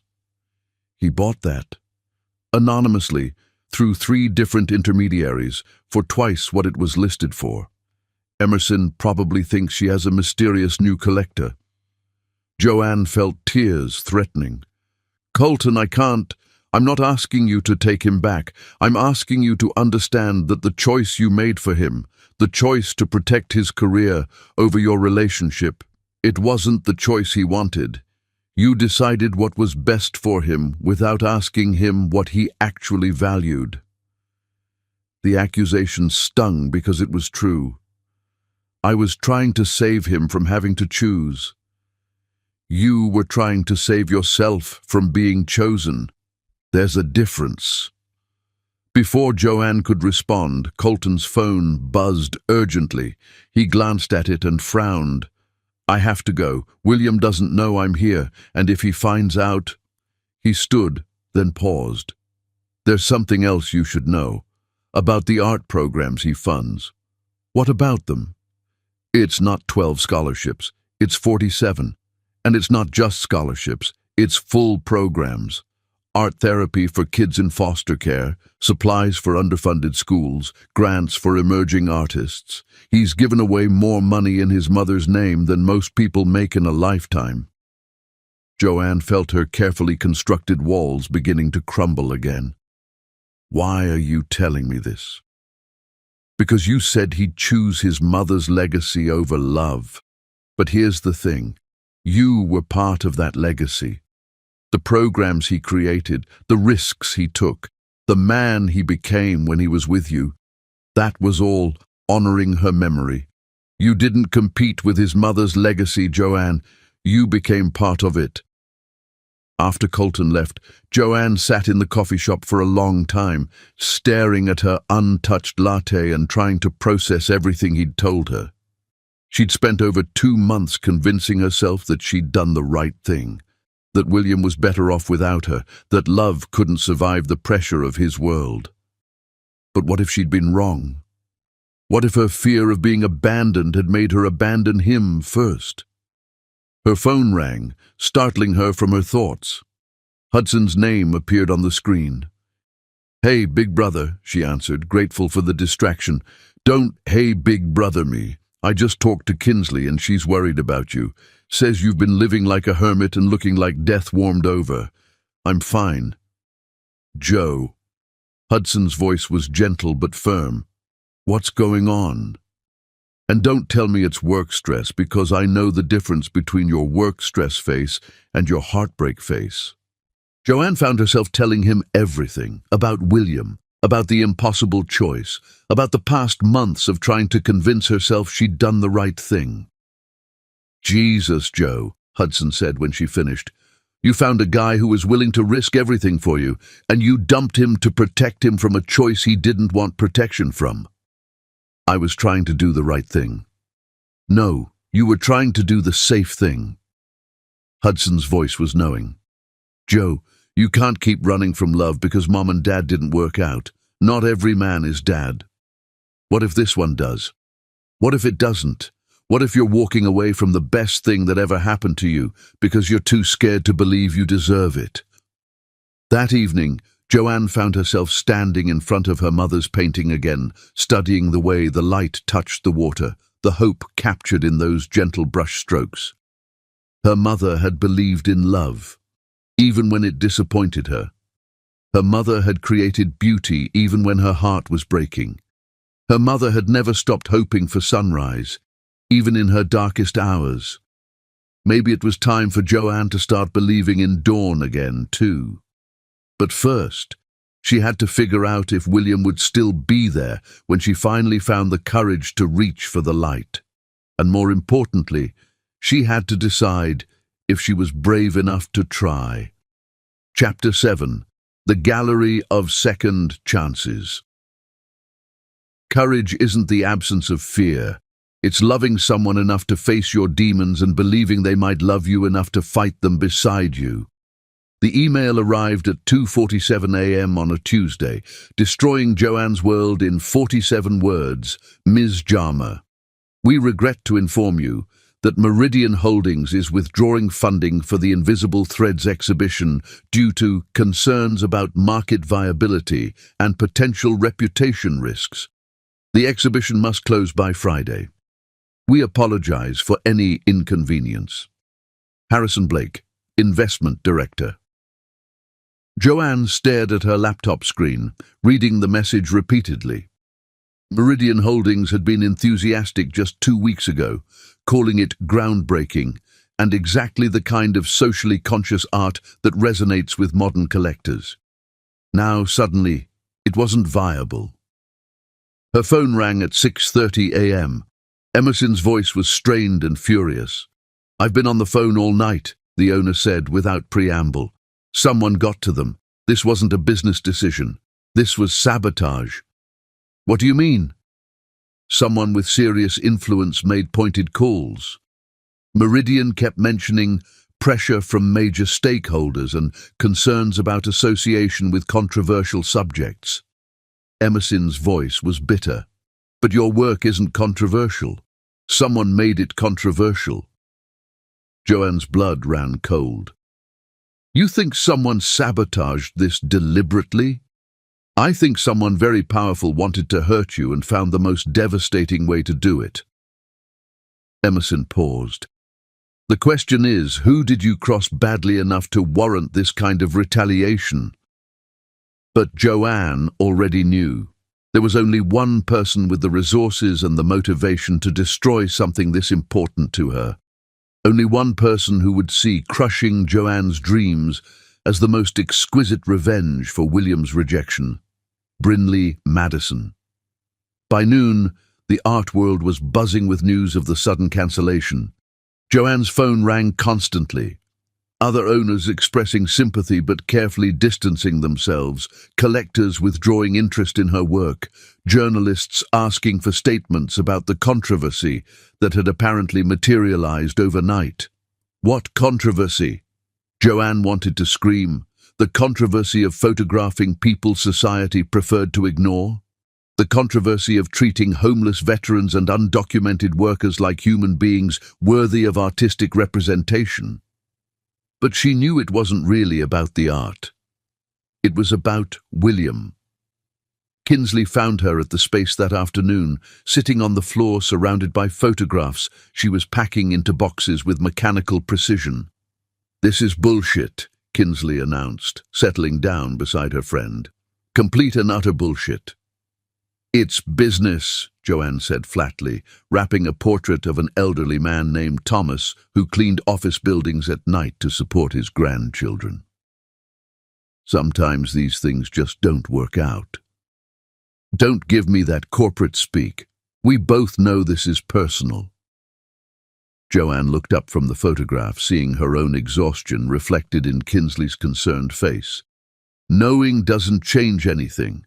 The show is dead, my reputation is probably shot, and I can't prove any of it was deliberate. So what are you going to do?" "I'm going to pack up these photos, go home, and figure out how to start over. Again." "That's it? You're just giving up?" "I'm being realistic. I went up against someone with unlimited resources and lost. It happens." Kinsley was quiet for a moment, studying Joanne's face with the intensity of someone who'd known her for over a decade. "You know what I think? That I should fight back? That I should expose whoever did this? That I should—" "I think you're relieved." The accusation hung in the air like a challenge. Joanne's hands stilled on the photograph. "That's ridiculous." "Is it? Because this gives you the excuse you've been looking for to retreat back into your safe little world where you don't have to risk anything or anyone important to you." "My career is hardly a safe retreat. Your career isn't what you're running from, and we both know it." Kinsley's voice was gentle but uncompromising. "You're running from him. You're running from the possibility that maybe, just maybe, you were wrong about everything." Before Joanne could respond, the door opened. She looked up expecting to see another journalist or a collector coming to gawk at the aftermath, but instead saw the last person she'd expected. Adeline Petto, William's grandmother, stood in the doorway like a force of nature in a Chanel suit. Despite being in her 90s, she moved with the authority of someone who'd never met a problem she couldn't solve or a person she couldn't charm into submission. "Ms. Jama," the elderly woman said, her voice carrying the kind of quiet power that made people stop talking and pay attention. "I believe we need to talk." Kinsley took one look at the newcomer and immediately stood. "I'll just go get coffee. For a very long time, possibly in another state." After Kinsley left, Adeline approached with the measured steps of someone who'd learned to command attention without demanding it. She was smaller than Joanne had expected, but her presence filled the entire space. "I know who you are," Joanne said quietly. "And I know who you are. More importantly, I know what you mean to my grandson." Adeline's gaze swept over the packed photographs with the sharp assessment of someone who understood art, power, and the intersection of both. "I also know what happened here. Then you know there's nothing I can do about it." "On the contrary, there's everything you can do about it." Adeline picked up one of the packed photographs, a portrait of a young mother working 3 jobs to support her children. "This is extraordinary work, Ms. Jama. It deserves to be seen." Deserving and happening are 2 different things. Indeed they are, which is why I'm here to make sure they become the same thing. Adeline set the photograph down carefully. "I've spent the morning making some calls of my own. Meridian Holdings has suddenly reconsidered their position." Joanne felt her heart skip. "What?" It's amazing how quickly people's concerns about market viability disappear when they're reminded that certain other investors might find their sudden change of heart financially uncomfortable. "You threatened them?" "I informed them. There's a difference." Adeline's smile was sharp as a blade but warm as sunlight. "Your show will proceed as planned. In fact, you now have additional funding and 3 more venues interested in hosting traveling exhibitions." Joanne stared at the older woman, hardly daring to believe what she was hearing. "Why would you do that?" "Because this work matters. Because these people deserve to have their stories told. And because the woman my grandson loves shouldn't be punished for existing." "Mrs. Petto." "But mostly," Adeline continued, "because I wanted to meet the woman who made my William remember how to be human again." The words hit Joanne like a physical blow. "I'm the reason he's miserable. You're the reason he's alive." Adeline's voice was fierce, passionate. "Before you, William was brilliant and successful and completely empty, a shell of a man going through the motions of living. After you, he was brilliant and successful and full of purpose. The fact that he's currently brilliant and successful and heartbroken doesn't negate what you gave him. I hurt him. You terrified him. There's a difference." Adeline moved closer, studying Joanne with eyes that seemed to see everything, past, present, and future. "Do you know what William was like as a child?" Joanne shook her head. "Careful, so careful, even as a little boy. He learned early that loving people meant losing them, so he stopped letting himself love. He built walls so high that I worried he'd never find his way out from behind them." Adeline's expression softened with memory and love. "Then he met you, and suddenly those walls didn't matter anymore. Suddenly he was willing to risk everything for something real. And I threw it back in his face. You got scared. You're human.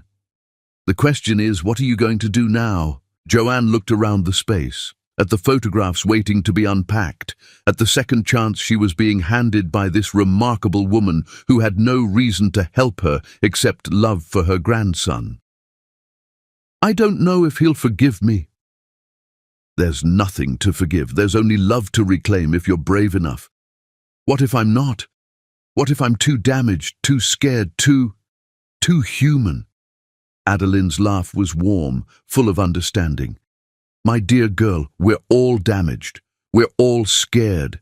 The trick is finding someone whose damage fits with yours, whose fears make sense alongside your own. And if William has moved on, then you'll know you tried.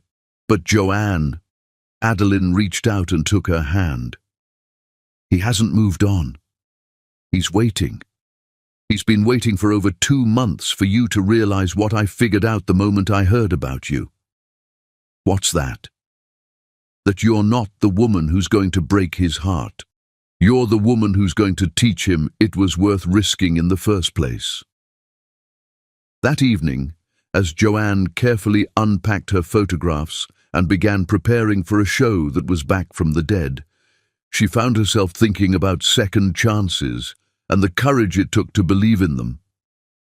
Her phone buzzed with a text from Emerson. Opening night is back on for Friday. And Joe, I think there's someone you should invite. Joanne stared at the message for a long time, her finger hovering over William's contact information. She'd kept his number all this time, though she'd never been brave enough to use it. Maybe it was time to start. But first, she had a show to save. And maybe, if she was very lucky and very brave, a love to reclaim. The question was, did she have the courage to reach for both? Chapter 8. Storm Before the Dawn. Love is not for the faint of heart. It requires warriors willing to storm the gates of their own fear and surrender everything for the chance to find home in another person's soul.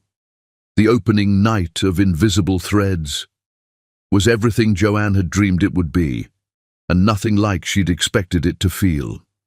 The Morrison Gallery hummed with energy as collectors, critics, and art lovers moved between the photographs, their voices hushed with reverence. Each portrait seemed to glow under the carefully placed lighting, and Joanne watched with professional satisfaction as viewers lingered, truly seeing the subjects she'd captured with such painstaking care. But despite the red dots appearing next to sold pieces, despite the whispered conversations about important work and necessary art, despite the critical success surrounding her like expensive perfume, Joanne felt hollow. Every few minutes her eyes swept the crowd, searching for a familiar face that wasn't there. William hadn't come. She'd sent the invitation 5 days ago, a simple card with the details and a handwritten note that had taken her 47 attempts to get right. I'd like you to see what you helped inspire. These people deserve to be seen, and you taught me what that means. J. No response. No acknowledgement. Nothing. Stop staring at the entrance, Kinsley said, appearing at her elbow with a glass of wine and the kind of gentle firmness that came from years of friendship. He'll either come or he won't. Watching the door like a hawk isn't going to change that. I'm not. You are. You've been checking that entrance every 30 seconds for the past hour. Kinsley's voice was patient but uncompromising. Joe, even if he doesn't show up tonight, this exhibition is incredible. These people matter. This work matters. You matter. Joanne knew her friend was right. The show was a triumph, regardless of William's absence. But knowing that didn't ease the ache in her chest or the growing certainty that she'd waited too long, hurt him too deeply for forgiveness. Ms. Jarmer? A voice behind her made her turn. A woman in her 40s with kind eyes and a press badge smiled nervously. I'm Sarah Chen from the Tribune. Could I ask you a few questions about the exhibition? Of course. As Joanne answered questions about her artistic process and the inspiration behind the portraits, she tried to focus on the moment, on the success she'd worked so hard to achieve, but part of her remained focused on the entrance, hoping against hope that every opening of the door might bring him back to her. One final question, Sarah said. There are rumors that this exhibition almost didn't happen, that funding was withdrawn and then mysteriously restored. Can you comment on that? Joanne hesitated, unsure how much to reveal about the sabotage, about Adeline's intervention, about the web of love and revenge that had nearly destroyed everything. Sometimes art faces challenges. What matters is that these stories are being told. And the rumor that a prominent business figure was involved in both the sabotage and the rescue. Before Joanne could respond, a commotion near the entrance caught her attention. The crowd was parting like the Red Sea, murmurs rippling through the room like a stone dropped in still water. And there, standing in the doorway like he owned the world and everyone in it, was William. He wore a dark suit that probably cost more than Joanne's monthly rent, and his presence commanded attention from everyone in the room without him having to say a word. But his eyes were focused on only one thing, her. The intensity of his gaze was like a physical touch, and she felt her breath catch in her throat. "Excuse me," Joanne said to Sarah, her heart hammering so hard she was sure everyone could hear it echoing off the walls. William moved through the crowd with purpose, nodding politely to people who tried to catch his attention, but never stopping, never wavering from his path toward her. The months apart had changed him.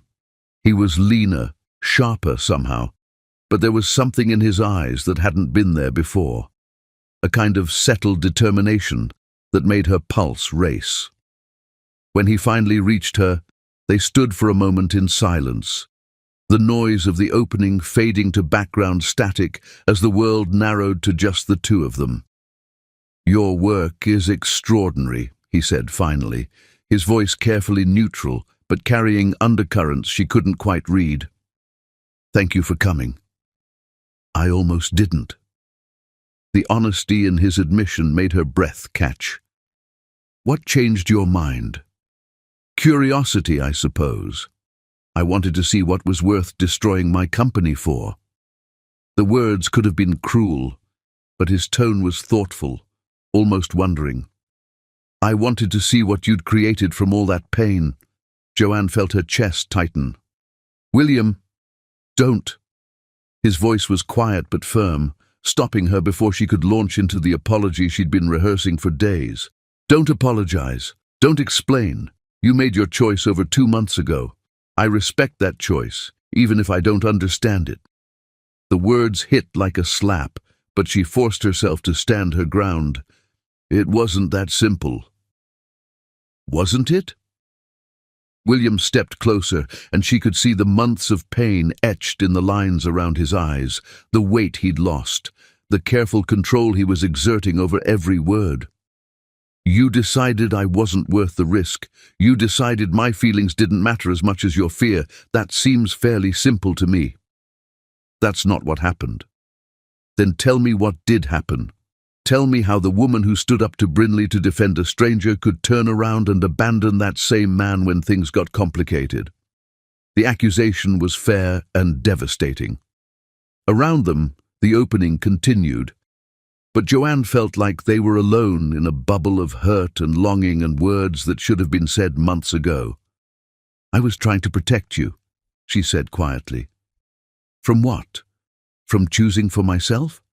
From deciding what mattered to me?" His voice rose slightly before he caught himself, lowering it again with visible effort. "I didn't need protection, Joanne. I needed trust. From choosing wrong. From losing everything because of me." William laughed, but there was no humor in it, only bitter recognition. "And what exactly do you think I lost? My company? I still have it. My money? I have more than ever. My reputation? Intact. The only thing I lost was you, and that was your choice, not mine." Before Joanne could respond, another voice cut through their conversation. "How touching. True love conquers all, does it?" They both turned to see Brinley Madison standing nearby, elegant in designer everything and radiating malicious satisfaction. "Brinley," William said, his voice instantly cold, "I wasn't aware you were interested in art." "Oh, I'm interested in many things, William, especially things that don't belong to me." Her smile was razor sharp, calculated to wound. Though I have to say I'm surprised to see you here. I thought you'd learned your lesson about associating with certain types of people. Certain types. Joanne stepped forward, fury overriding her heartbreak. You mean artists, working people, anyone who doesn't move in your rarefied social circle? I mean people who don't understand the responsibilities that come with real wealth and power, Brinley replied smoothly. People who think love is more important than legacy. Who have actual souls, Joanne interrupted, who care about something other than money and status. Brinley's composure slipped slightly. Careful, dear. Your jealousy is showing. My jealousy? Joanne laughed. Of what? Your complete inability to hold on to a man who sees through your facade. Ladies, William said, his voice carrying a warning that neither woman heeded. But Brinley wasn't finished. At least I never ran away the moment things got difficult. At least I fought for what I wanted, instead of playing the martyr. The accusation hit its mark like an arrow finding its target. Joanne felt the truth of it like a knife between her ribs, sharp and clean and undeniable. You're right, she said quietly, and both William and Brinley looked surprised at the admission. I did run away. I did choose fear over fighting. But you know what the difference is between us? Enlighten me. I ran away to protect the man I love. You manipulated and sabotaged to possess someone who doesn't love you back. Joanne stepped closer to Brinley, her voice dropping to a whisper that somehow carried more power than shouting. And deep down, in whatever's left of your heart, you know that no amount of money or power will ever make you the woman he chooses when he's free to choose anyone. Brinley's face flushed with rage, her careful composure finally cracking completely. You think you've won something? You think this little art show makes you worthy of him? You're nobody, Joanne Jarmer, a photographer from nowhere with delusions of grandeur. You're right again, Joanne said, surprising everyone, including herself. I am nobody special. I don't have billions of dollars or social connections or a trust fund. All I have is a camera, a stubborn heart, and the love of a man who sees me for exactly who I am. She turned to William, her heart hammering, but her voice steady as bedrock. I was wrong, William. I was wrong to choose for you, wrong to run away, wrong to let fear make my decisions. I love you. Not your money, not your success, not your empire. I love the man who talks to goldfish and remembers his mother's laugh and learns languages to understand hearts. William stared at her, and for a moment she saw something flicker in his eyes. Hope, maybe, or longing, or the ghost of what they'd once been to each other. Joanne, I'm not finished. She stepped closer, close enough to see the flecks of blue in his storm-colored eyes, close enough to smell his cologne and remember what it felt like to be held by him. I love the man who was willing to lose everything to choose me, even when I was too scared to let him. I love you enough to fight for us this time, if you'll let me, if it's not too late. The room had gone quiet around them. Everyone was listening now, witnessing this public declaration of love and fear and hope, this moment when two hearts either found their way back to each other or said goodbye forever. William looked at her for a long moment, his expression unreadable. Then he glanced at Brinley, who was watching with barely concealed fury and growing alarm. It's too late, he said quietly. The words shattered Joanne's heart all over again, but before she could respond, before she could process the finality of it, William continued. It's too late for fear, too late for pride, too late for anything except this. He cupped her face in his hands, his thumbs brushing away tears she didn't realize had started falling. It's too late for me to pretend I don't love you more than my next breath. Too late to protect myself from the possibility that you might run again. Too late for anything except forever. And then he kissed her, right there in the middle of her exhibition, in front of everyone. He kissed her like she was oxygen and he'd been drowning, like she was home and he'd been lost at sea. When they finally broke apart, the room erupted in applause. Brinley had disappeared, and Joanne found herself laughing through her tears. "I love you," she whispered against his lips. "I love you too," he whispered back, "forever and always, and even when you're being impossibly stubborn." "Is that a proposal?" "Not yet, but soon." He smiled, the real smile that transformed his entire face and reminded her why she'd fallen in love with him in the first place. Very, very soon.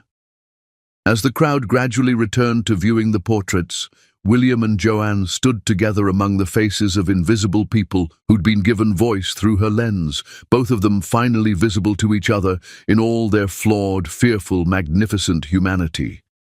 The storm was over. Dawn was breaking, and they were home. Chapter 9. Love's Perfect Storm. True love doesn't ask you to be perfect. It asks you to be brave enough to be perfectly yourself, scars and all, in the presence of someone who sees your flaws as just another reason to stay. The scent of burning pancakes and creative cursing drifted from William's kitchen on a Saturday morning in January, 6 months after they'd found their way back to each other. Joanne smiled before opening her eyes, stretching in the bed that had somehow become theirs. Living together had happened gradually. First, a toothbrush at his penthouse, then a drawer for her clothes. Before she knew it, her entire life had migrated uptown. "Need help?" she called out, pulling on one of his shirts and padding toward the kitchen. "I had this under control until Warren started giving me his morning wisdom," William said, gesturing toward the fishbowl where Warren Buffett II swam in lazy circles. "You named another goldfish Warren Buffett?" "Warren Buffett Jr. died of old age. This is Warren Buffett II.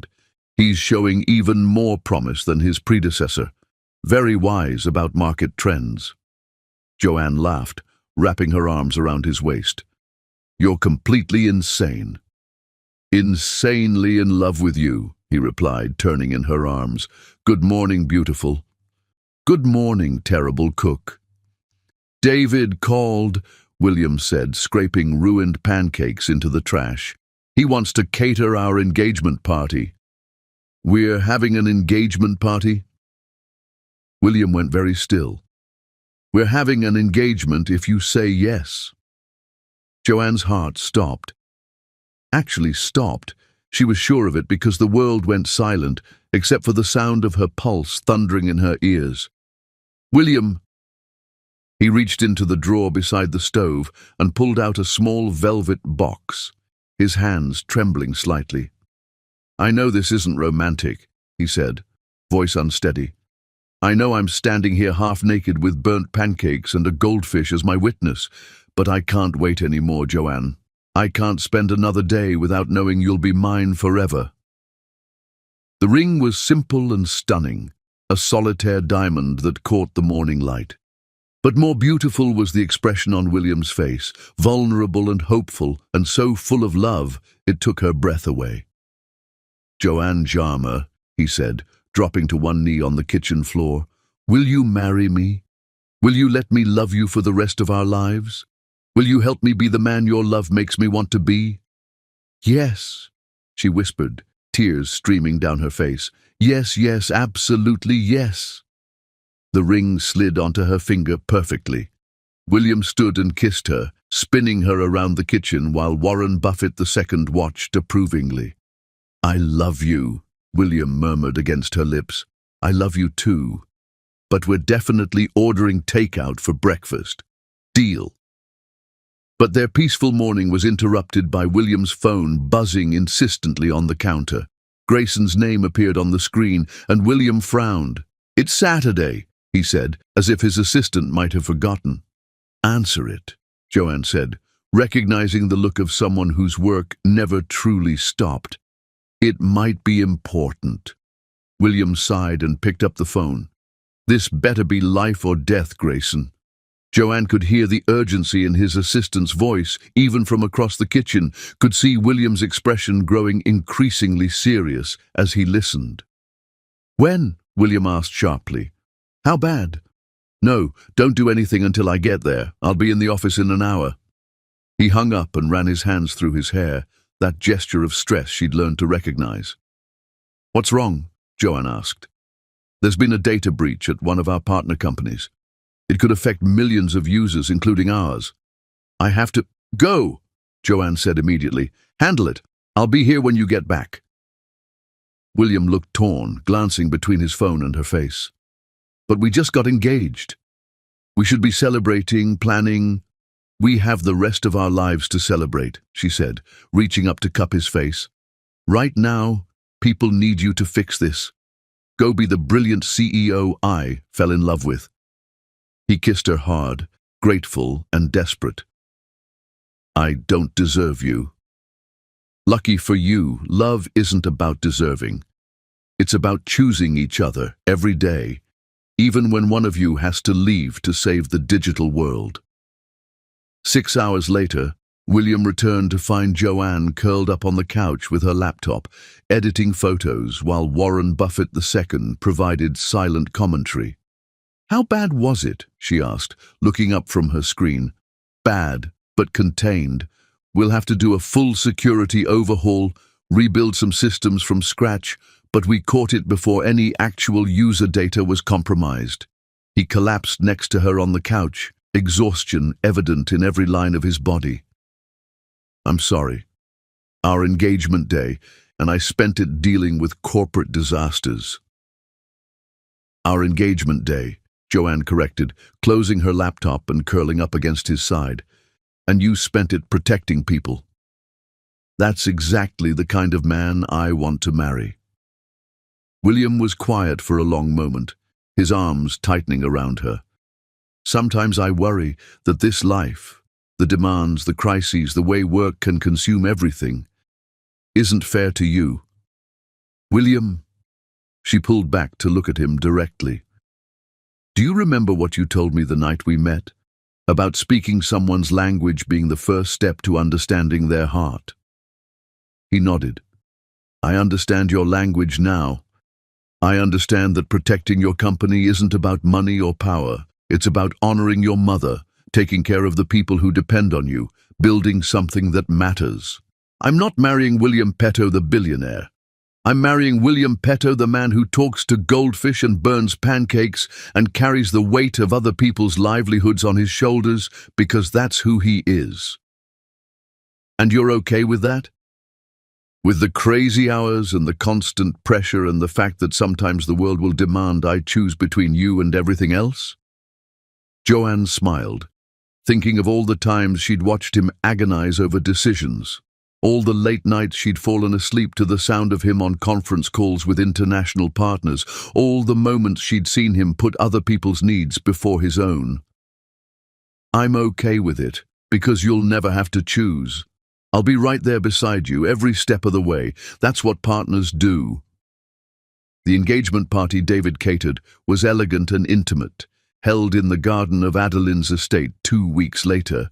The guest list was small but meaningful: family, close friends, and the people who'd helped them find their way back to each other. Joanne wore a flowing blue dress that made her feel like she was floating, and William couldn't seem to stop touching her. Her hand, her back, her cheek, like he needed the constant contact to believe this was real. You clean up nice, little sister, Hudson said, appearing at her elbow with champagne. He'd driven down from Milwaukee with his wife and their 2 young daughters, and Joanne was grateful to have her anchor there. Thanks. I'm still getting used to all this. She gestured at the elaborate garden, the string quartet, the staff circulating with hors d'oeuvres that probably cost more per bite than she used to spend on groceries. The fancy stuff or the happiness? Both. But mostly the happiness. I keep waiting for something to go wrong. Hudson studied her face with the practiced eye of someone who'd been watching out for her since childhood. You look different, settled, like you finally figured out where you belong. I belong with him, Joanne said simply. Everything else is just details. Even the 8-figure bank account and the penthouse lifestyle. Especially those. I didn't fall in love with his money, Hudson. I fell in love with the man who reads poetry when he can't sleep and cries during animated movies. He cries during animated movies? Like a baby. We watched Coco last week and he sobbed through the entire ending. Something about family and memory and honoring the people we've lost. Hudson laughed. Maybe he's not so intimidating after all. Across the garden, William was deep in conversation with Colton and Adeline, but his eyes kept finding Joanne, like he was checking to make sure she was still there, still real, still his. When their gazes met, he smiled. That soft, private smile that was just for her, and she felt her heart expand until she thought it might burst from pure happiness. Ladies and gentlemen, Adeline's voice carried across the garden as she stood to make a toast, commanding attention simply by existing. If I could have your attention, please. The crowd quieted, all eyes turning to the elegant woman who'd lived through nearly a century of history and had the wisdom to show for it. When my grandson was a little boy, she began, her voice carrying clearly in the evening air, he used to ask me if his mother was happy in heaven. I never knew how to answer that question, because how do you explain to a child that happiness isn't a destination? It's a choice, a practice, a daily decision to find joy despite pain. Joanne felt William's hand tighten around hers, could see the emotion in his eyes, even from across the garden. But watching William with Joanne, seeing the man he becomes when he's with her, I finally know what to tell that little boy. Adeline's eyes found theirs across the space. His mother is happy because her son learned to choose love over fear, joy over safety, and connection over control. Isabella would be so proud of the man you've become, William, and of the woman who helped you remember how to be him. There wasn't a dry eye in the garden as everyone raised their glasses, and Joanne felt the presence of the woman she'd never met, but who'd shaped the man she loved. To William and Joanne, Adeline continued, may your love be a beacon for all of us who've forgotten that the greatest risk is not taking any risks at all. Later, after the guests had gone home and the staff had cleaned up, William and Joanne found themselves alone on the terrace under a canopy of stars, swaying to music only they could hear. Regrets? William asked softly, pulling her close. About what? About saying yes to all this craziness? About agreeing to marry a man who talks to fish and burns breakfast and has panic attacks about data breaches? Joanne considered the question seriously, thinking about the journey that had brought them here, the fear, the mistakes, the months of heartbreak that had nearly destroyed them both. My only regret is that we lost those months, that I let fear steal time we could have spent being this happy. We have the rest of our lives to make up for lost time. Is that a promise? It's a guarantee. They danced together in the moonlight, no music except the rhythm of their hearts, both of them overwhelmed by the magnitude of what they'd found in each other. They'd both been broken when they met, both carrying scars from the people who'd failed to love them properly. But somehow, their damage had fit together like puzzle pieces, creating something stronger than either of them could have been alone. William? When we have kids someday, I want to tell them about your mother. About how she believed in art and love and the power of both to change the world. William went very still in her arms. Kids? Eventually, if you want them. If you think you're ready to risk loving someone that much. I want everything with you, Joanne. Kids, chaos, burnt pancakes, and goldfish with pretentious names. I want ordinary Tuesday mornings and extraordinary Saturday nights. I want to grow old with you and look back on a lifetime of choosing each other, every single day. The passion in his voice made her heart race. That sounds like the best kind of adventure.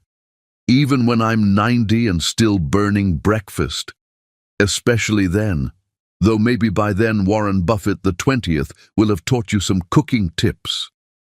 As they stood together under the stars, both of them could almost see the future stretching out before them, a beautiful, messy, joy-filled life built on the foundation of a love that had survived fear, pride, and the interference of vindictive ex-fiancés. They were going to be magnificent together. But first, they had a wedding to plan. And knowing William, he was probably already consulting Warren Buffett II about the investment potential of wedding cake futures. Some things, Joanne thought with a smile, would never change. And that was exactly how she wanted it. Chapter 10. Hearts Painted in Forever.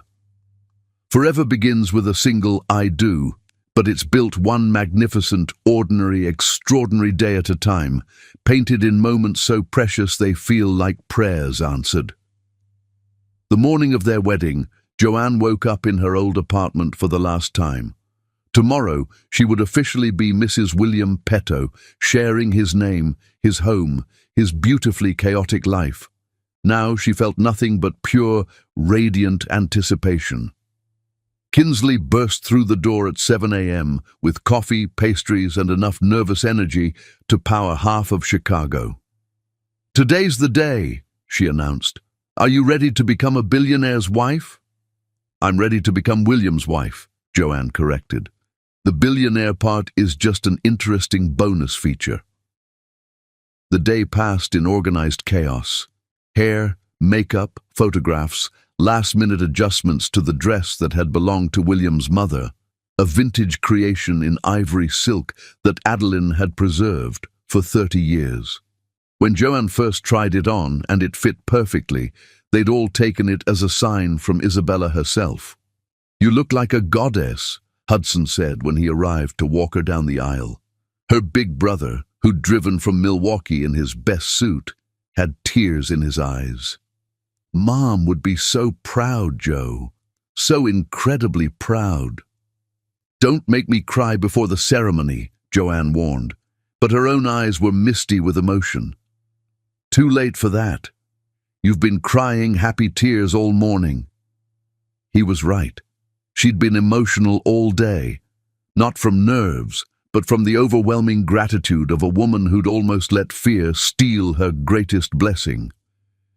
Every moment felt sacred, from the way the morning light hit her mother's painting to the text from William that simply said, "Today I get to marry my best friend." The ceremony was held in the conservatory at Adeline's estate, surrounded by flowers and fairy lights. As Hudson walked her down the aisle, Joanne had eyes only for William, who stood at the altar looking like every prayer she'd never dared to voice. When their eyes met, his face transformed with a brilliant smile. He was crying and not bothering to hide it. "You're beautiful," he mouthed, and she felt her heart expand. The ceremony was intimate and heartfelt.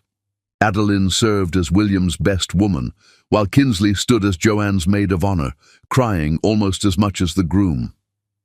When it came time for vows, William's voice was steady despite his tears. "Joanne," he began, "you taught me that love isn't about being safe. It's about being brave. You showed me that my mother's legacy isn't just in the money I donate or the buildings I build, but in my capacity to choose love over fear, connection over control, hope over cynicism. You made me remember that the heart my mother gave me was meant to be shared, not guarded behind walls I built to protect myself from pain. I promise to love you with that heart every day for the rest of our lives. I promise to choose you every morning and choose you every night and choose you in all the moments in between. You are my home, my adventure, my greatest blessing, and I am forever yours." By the time he finished, there wasn't a dry eye in the conservatory. Joanne's vows were simpler, but no less profound. "William, you once told me that speaking someone's language is the first step to understanding their heart. You learned to speak the language of my soul before I even knew what language that was. You taught me that love doesn't have to be complicated or conditional or transactional. It can be as simple as burnt pancakes and goldfish conversations and choosing each other every single day. I promise to be your partner in all things, your joy, your dreams, your terrible cooking experiments. I promise to love the boy who named his fish Warren Buffett and the man who honors his mother's memory by living with an open heart. You are my greatest love, my deepest joy, my forever home, and I choose you, today and always. When the minister pronounced them husband and wife, William's kiss tasted like tears and laughter and every dream Joanne had never dared to dream. The reception was magical. David had outdone himself with food that was both elegant and comforting, while the string quartet played everything from classical pieces to contemporary love songs. William and Joanne's first dance was to At Last by Etta James, and they moved together like they'd been dancing their whole lives. Mrs. Petto, William whispered in her ear as they swayed together. I like the sound of that. Good, because you're stuck with it forever. Promise? Guarantee. 1 year later, Joanne stood in the bathroom of their penthouse at 6 a.m., staring at 2 pink lines on a pregnancy test with shaking hands. They'd been trying for 4 months, had gone through the roller coaster of hope and disappointment that every couple trying to conceive knew intimately. But there it was, undeniable, pregnant. William, she called out softly. Everything okay? He called back. I need you to come here. When he appeared in the doorway, she held up the test without saying anything. William stared at it, then at her face, then back at the test. Pregnant. His voice was barely a whisper. Very pregnant. The sound that came from him was half sob, half laugh, entirely joy. He lifted her off her feet, spinning her around while she laughed and cried at the same time. We're having a baby, William kept repeating, like he couldn't quite believe it. We're having a baby, Joanne confirmed, marveling at how right the words felt. The pregnancy was everything, wonderful and terrifying and miraculous. William was impossibly devoted, reading parenting books to her growing belly every night and talking to their child about art and business and the grandmother they would never meet, but who would love them from heaven. When they learned at 20 weeks that they were having twins, William's reaction was even more dramatic than his proposal. Twins, he said faintly, gripping the examination table like he might fall over. 2 babies. 2 babies, the ultrasound technician confirmed with amusement, pointing to the screen where 2 tiny forms were clearly visible. I need to sit down, William said, then promptly slid to the floor in a dead faint. Sir? The technician looked alarmed. He's fine, Joanne said, laughing despite her own shock. He just processes big news. Dramatically. When William came to, lying on the examination room floor with Joanne holding his hand, the first thing he said was, We're going to need a bigger car. The pregnancy brought them even closer together. William attended every appointment, documented every milestone, and cried at every ultrasound. He talked to the babies constantly, telling them about their mother's beautiful art and their great-grandmother's wisdom and how they were already the most loved children in the world. Do you think they can hear me? He asked one night, his hand spread across her growing belly. The doctor says they can hear your voice by now. Good. I want them to know my voice before they're born. I want them to know they're safe, that they're wanted, that their daddy loves them more than anything except their mommy. Joanne felt tears spring to her eyes. They're so lucky to have you as their father. I'm the lucky one. I get to give them everything I never had. 2 parents who love each other, a stable home, the knowledge that they're the best thing that ever happened to us. Labor came on a Tuesday morning in March, 2 weeks early.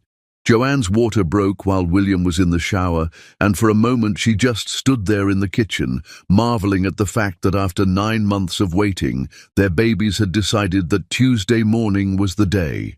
William, she called out, surprisingly calm. What? he called back, his voice muffled by water and shampoo. "It's time!" The shower shut off immediately. Time for what? Time to meet our babies! What followed was controlled chaos.